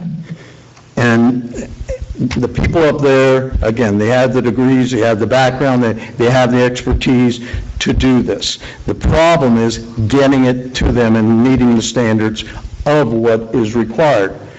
And again, what it comes down is one thing, MONEY, and how much of it, that's the question mark. Who's got the money that's going to take a chance? And again, I've done a lot of work in the town, and so various businesses, and I've interacted with a number of people in the town, and it's a great little town, okay? And again, there are properties out here that haven't been confronted that are problem properties, and they're languishing. And are they getting better? I don't know. I don't know what the reports are. I'm sure for all of you, the records are available and the reports are available. That, again, are these problems that's going to come along and bite the township and look at $1 million? And no township can afford to be putting out that kind of money without grants and without other things. When somebody steps up and says, you got your sidewalk's broken and you got a crack in, I'll fix it for you for nothing, that's a good thing. But when somebody comes along and says, you need to take out all your sidewalks because of your cracks and you've got to spend the $2,000 or $3,000, it's a different thing. Well, that's the part about it. This is a sidewalk. It's got cracks in it. Who's going to fix it? This gentleman said he will. Can I say something? Sure. One question I have, for me, it's clarity.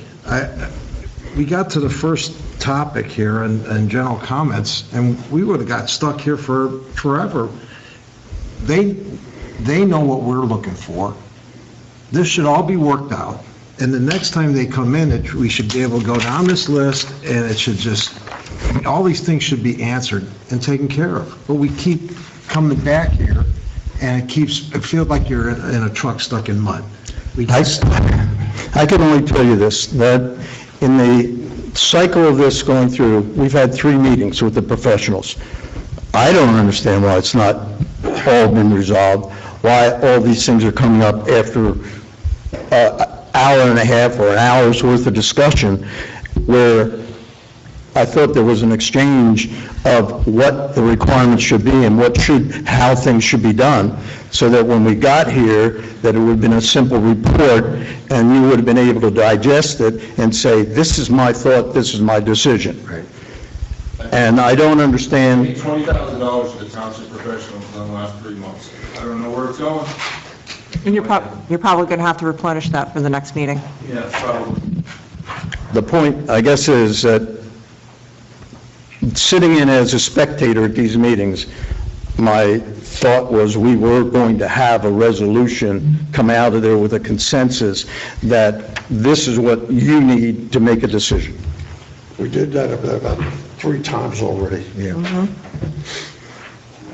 So I'll lastly ask one question of Mr. Livingston, is that I can appreciate the amount of money that you must be going through. I owned my own business at one time as well, me and my husband. And yes, you can pay a lot of money. But in today's world, with many buildings sitting empty that have no contamination, they have no issues, they're not in an R2 zone, there's warehousing, there's small industrial communities up and down the corridor. At some point, when you realized is that you could be possibly spending a large amount of money, 700,000 was a number thrown around. At what point do you stop your own bleeding and find a place that you don't have to go through all this? That becomes a very extraordinary question, and it defeats my purpose of existence. That's a very good valid point. If I was in the state of Pennsylvania, I would have been in business 2 years ago. Well, this is Even New with the Jersey. containment plan, I did not realize New Jersey was like this. Honestly, I knew that there was more bureaucracy. I had no idea it was this bad. But it's not just about the bureaucracy. The final note, and I'll leave it this, is the contamination. At what point, you all just asked us, would any of us buy this property? Honestly, no, I wouldn't.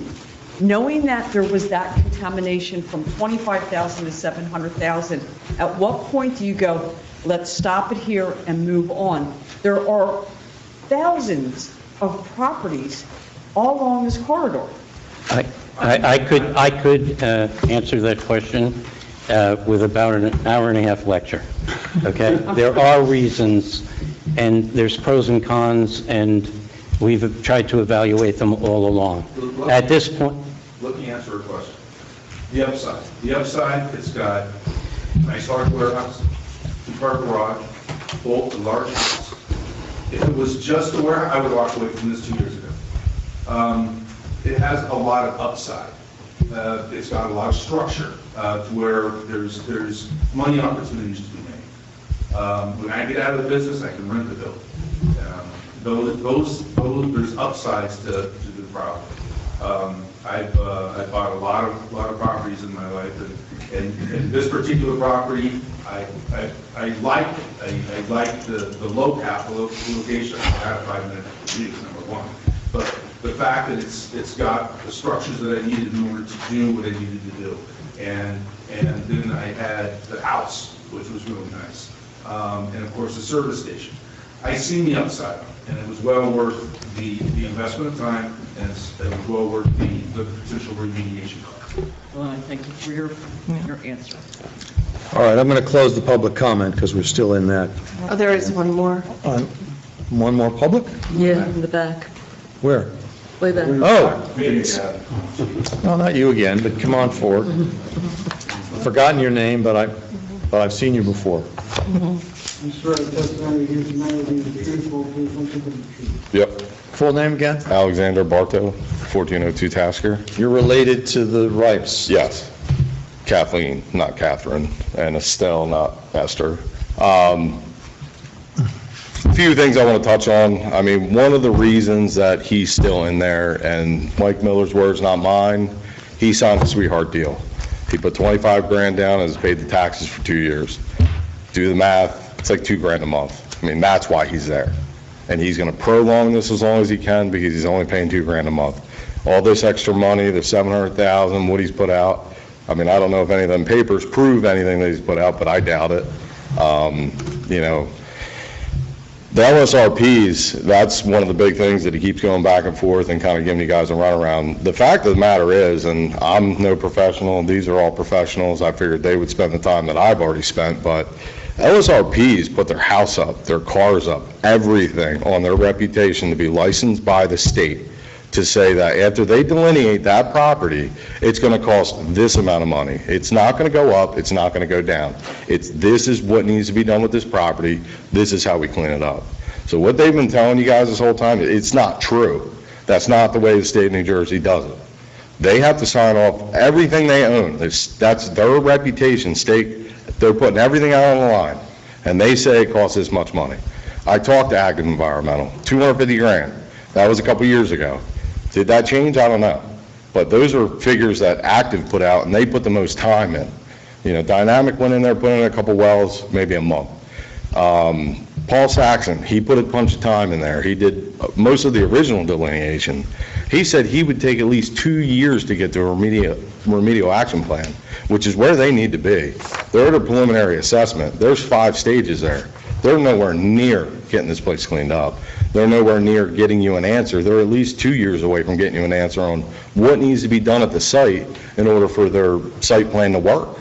So, I mean, I think this thing's going to drag out longer and longer. I've been watching it. I've been coming in here for 2 years talking to you, and it's gotten nowhere. And I got to tell you, I mean, I watched most of it on YouTube because I was tired of just listening to them run around and talk over themselves. And, I mean, they don't have answers to questions you guys have.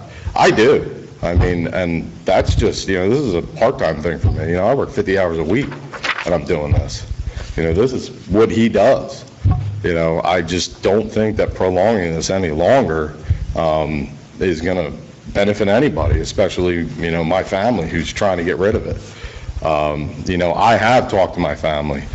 Mike Miller has not. I can, you know, can attest for that. You know, the 2 individuals that are actively involved in this that are part of the trust are my Aunt Terry and my Uncle Tom, who's been here and talked to you guys. I mean, they expressed their frustrations with the situation. They feel like it's going nowhere fast. You guys, I certainly feel like you feel like it's going nowhere fast. It's, you know, I think it's time to cut the losses. You know, my family, listen, at the end of the day, they're the original discharger of this. They ultimately, at the end of the day, are held accountable till this thing gets a clean bill of health, whether it's them, him, the next person that comes along. I mean, they have the responsibility. It's no skin off his back to walk away tomorrow. My family's in it for the long haul, and that's why I've been here trying to cut this, because we do have a plan. You know, I have 3 to 4 individuals in my family that want to do something. Unfortunately, with this being tied up in this board meeting every other month and getting postponed and pushed and all that, you know, we're just waiting for this to go away so we can get in there and do what we got to do. That's pretty much all I got for you, but any questions? Yes, have you ever been in business? Yeah, my family ran a business in You, have you ever been in business? Gentlemen, we don't need, gentlemen, that's enough. Thank you.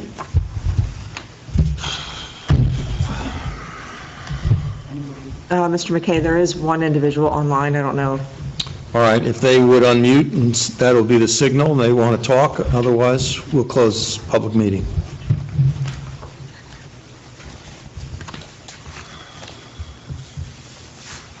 Nothing. Nothing, all right, public meeting's closed. So, Mr. DeLee, I'm going to call for a vote. Thank you.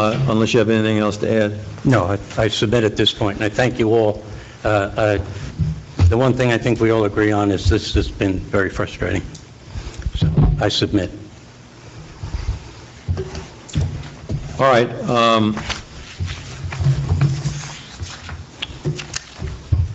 If we, Bob, if a member decided to make a motion to adjourn this until June 4th? Yes. With the 14 days prior to that for deadline for submission of new applicant reports, what would be the motion that they would make? Motion be to continue the matter to June 4, 2025, with the condition which Mr. Dolina already agreed to, which is extending the deadline for making a decision, and that all modified or supplemental reports must be submitted to the professionals 14 days prior to the June 5th meeting. All right. I have a motion.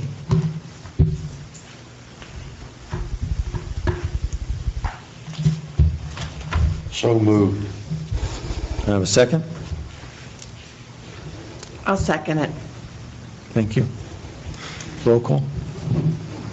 Mr. Bradley? No. Mrs. Torti? Yes. Mrs. Lennon? Yes. Mayor Gilmore? No. Mr. Tricoci? No. Mr. Navarita? No. Mr. Murphy? No. Ms. Costco? Yes.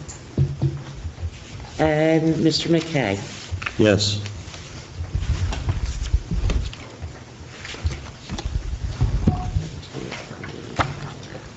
That's 5 noes.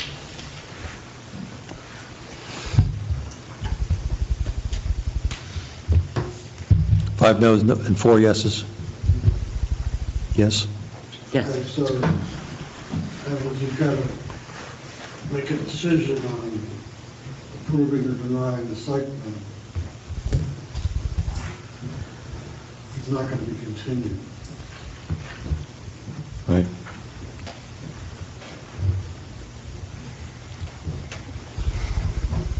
Or reconsideration of the motion to continue. I suppose. Or you can what? You could reconsider the last motion.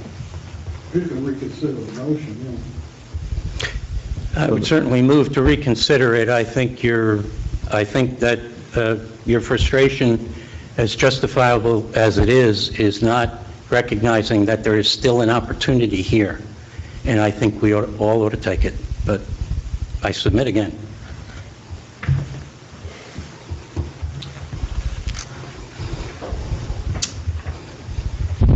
Mr. McKay, or Mr. Kingsbury, can I ask a question procedurally? So if this motion stays, we have, as a board, to make our decision on granting or not granting the final and preliminary as it's been presented tonight and prior applications, prior hearings. You don't want this to be approved by automatic approval because of time limits.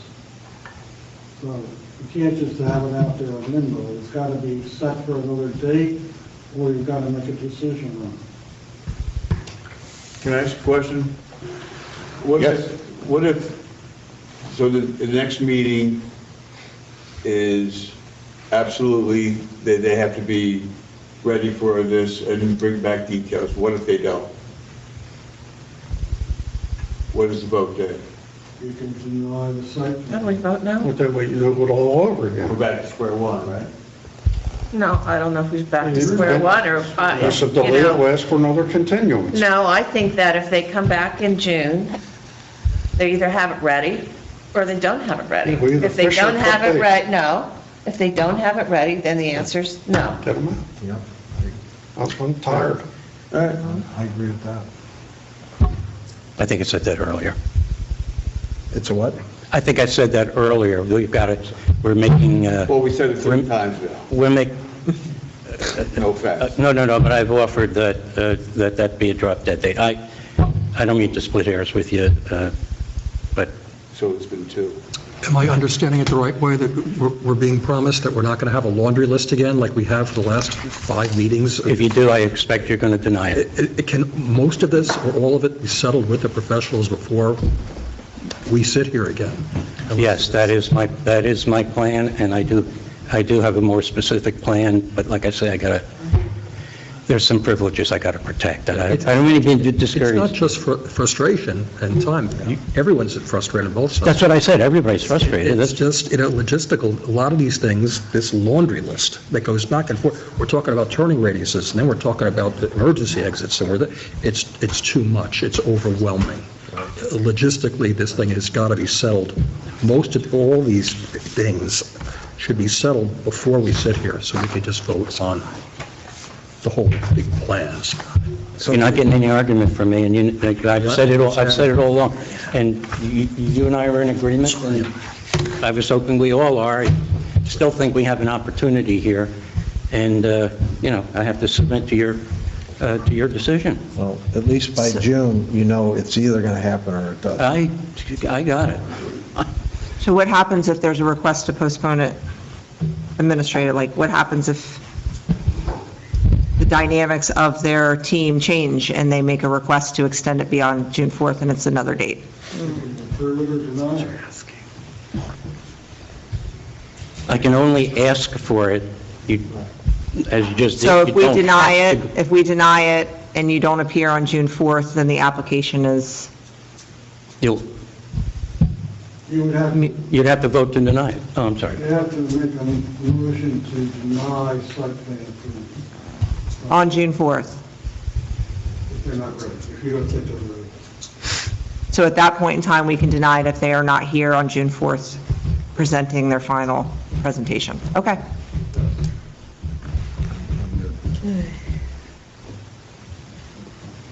It's kind of like one last chance.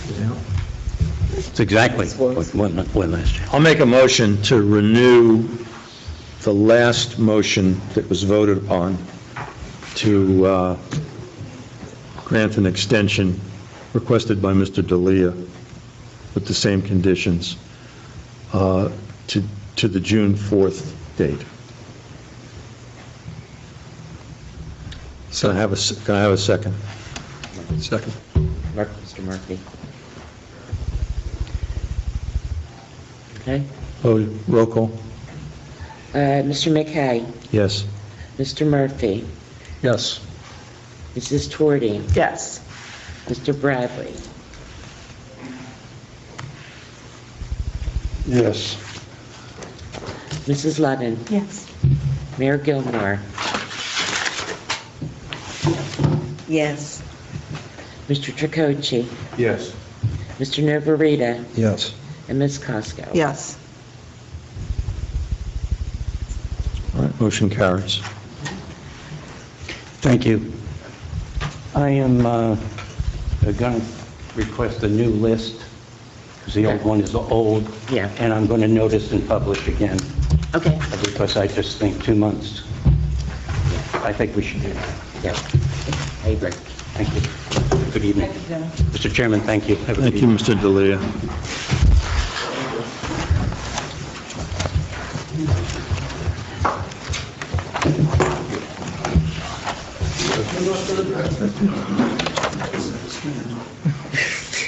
It's trying to run.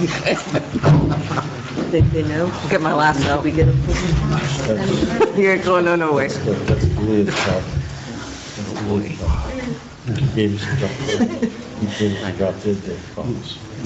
Are we taking bets?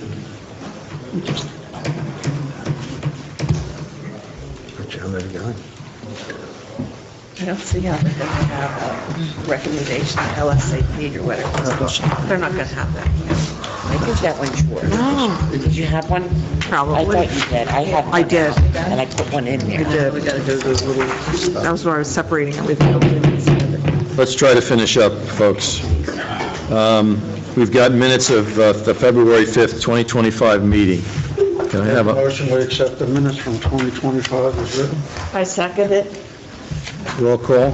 Mr. Bradley? Yes. Mrs. Forty? Yes. Mrs. Ludden? Yes. Mayor Gilmore? Yes. Mr. Tricocci? Yes. Mr. Novarita? Yes. Mr. Murphy? Yes. Ms. Cosco? Yes. And Mr. McKay? Yes. We have two resolutions. The first is Carvalho Carpentry, which is 2025-12. This was to do a minor correction to the setback on the building, if you'll recall, construction of a new house on Lauren Highway. Can I have a motion to adopt the resolution as drafted? Make motion to accept the resolution as drafted. Second. All right, roll call. I heard a bunch of seconds. Gus? Mrs. Ludden? Yes. Mr. Bradley? Yes. Mrs. Torti? Yes. Mayor Gilmore? Yes. Mr. Novarita? Yes. Mr. Murphy? Yes. Ms. Cosco? Yes. And Mr. McKay? Yes. The next is 2025-13. This is the resolution dealing with the subdivision of lots for Mr. Palante. We have a motion to adopt the resolution as drafted. I'll make that motion. I'll second it. All right, we have a motion and a second by Mr. Novarito, I think. Yes. Yes. Yes, he did. Ms. Casco? Yes. Mr. Novarita? Yes. Mr. Bradley? Yes. Mrs. Levitt? Yes. Mr. Murphy? Yes. And Mr. McKay? Okay, yes. We have no correspondence tonight. Any professional comments? Yes, you did, Marty. Thank you. Exhausted, huh? Great Any job. board comments? Mr. McKay, I just want to thank you, what you handled that very well. I thought that was very difficult. Well, you may be the only one in the room, I don't know. I don't know about that.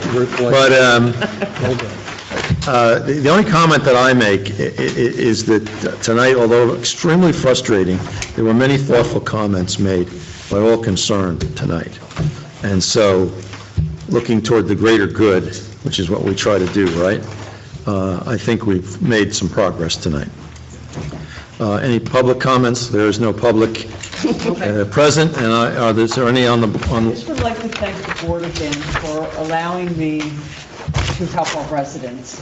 I have to tell you, at the end of the day, the comments that we get in my office for you folks allowing me to work on your behalf and seeing that some of these applications we have are simple. And homeowners are very scared to be here. They really are. Paula can attest to that when I sent her to the board. But again, I'd like to thank all of you for your time and energy. And believe me, the comments that I get that are great for you all in my office, I just want to let you know that the public is very appreciative as well. Yet another reason why you shouldn't retire. Yes. But I won't say anything more. We're working Yeah. on it. Just, I think I have a little bit of a relationship with like what we're talking about tonight. I spent 30 years removing PCB transformers with public service as a crane operator. So I've been up all through the night while a crew was digging up contaminated earth, hoping to get it done so we could go home. And there was changeover of shifts with the inspectors that were doing inspecting the soil as we were digging forward toward the foundation, chasing the oil under the ground. And I've been, over 30 years, I've seen many instances where one crew said we were done digging. And then the next crew on the turnover said, well, I'm still here. I have to go in with my spoon and scrape the little pieces out by that wall and that wall. And the next thing you know, the next guy says, no, we're not done. I'm just putting that as information of like, what my experience of seeing people trying to get PCB oil out of the ground. And there's a little bit of truth when people say one person has one interpretation of clean soil and another person has another interpretation of clean soil. You think it would be I've seen it science? firsthand. You think it would just be science at this point? I think so. Yeah. Not when humans are involved. It's too bad there aren't any standards, you know? Well, thanks for that. Any other board comment? Well, I just think hopefully we'll see the end of it, one way or another now, in 2 months. We will. Yeah. No comment. No comment on that. Somehow. All right, motion to adjourn would be in order. Public comment. I thought he already did. He did. All in favor? Aye. Public comment, yeah, he did. They did. Was Gus seconded it? I know. I sure did.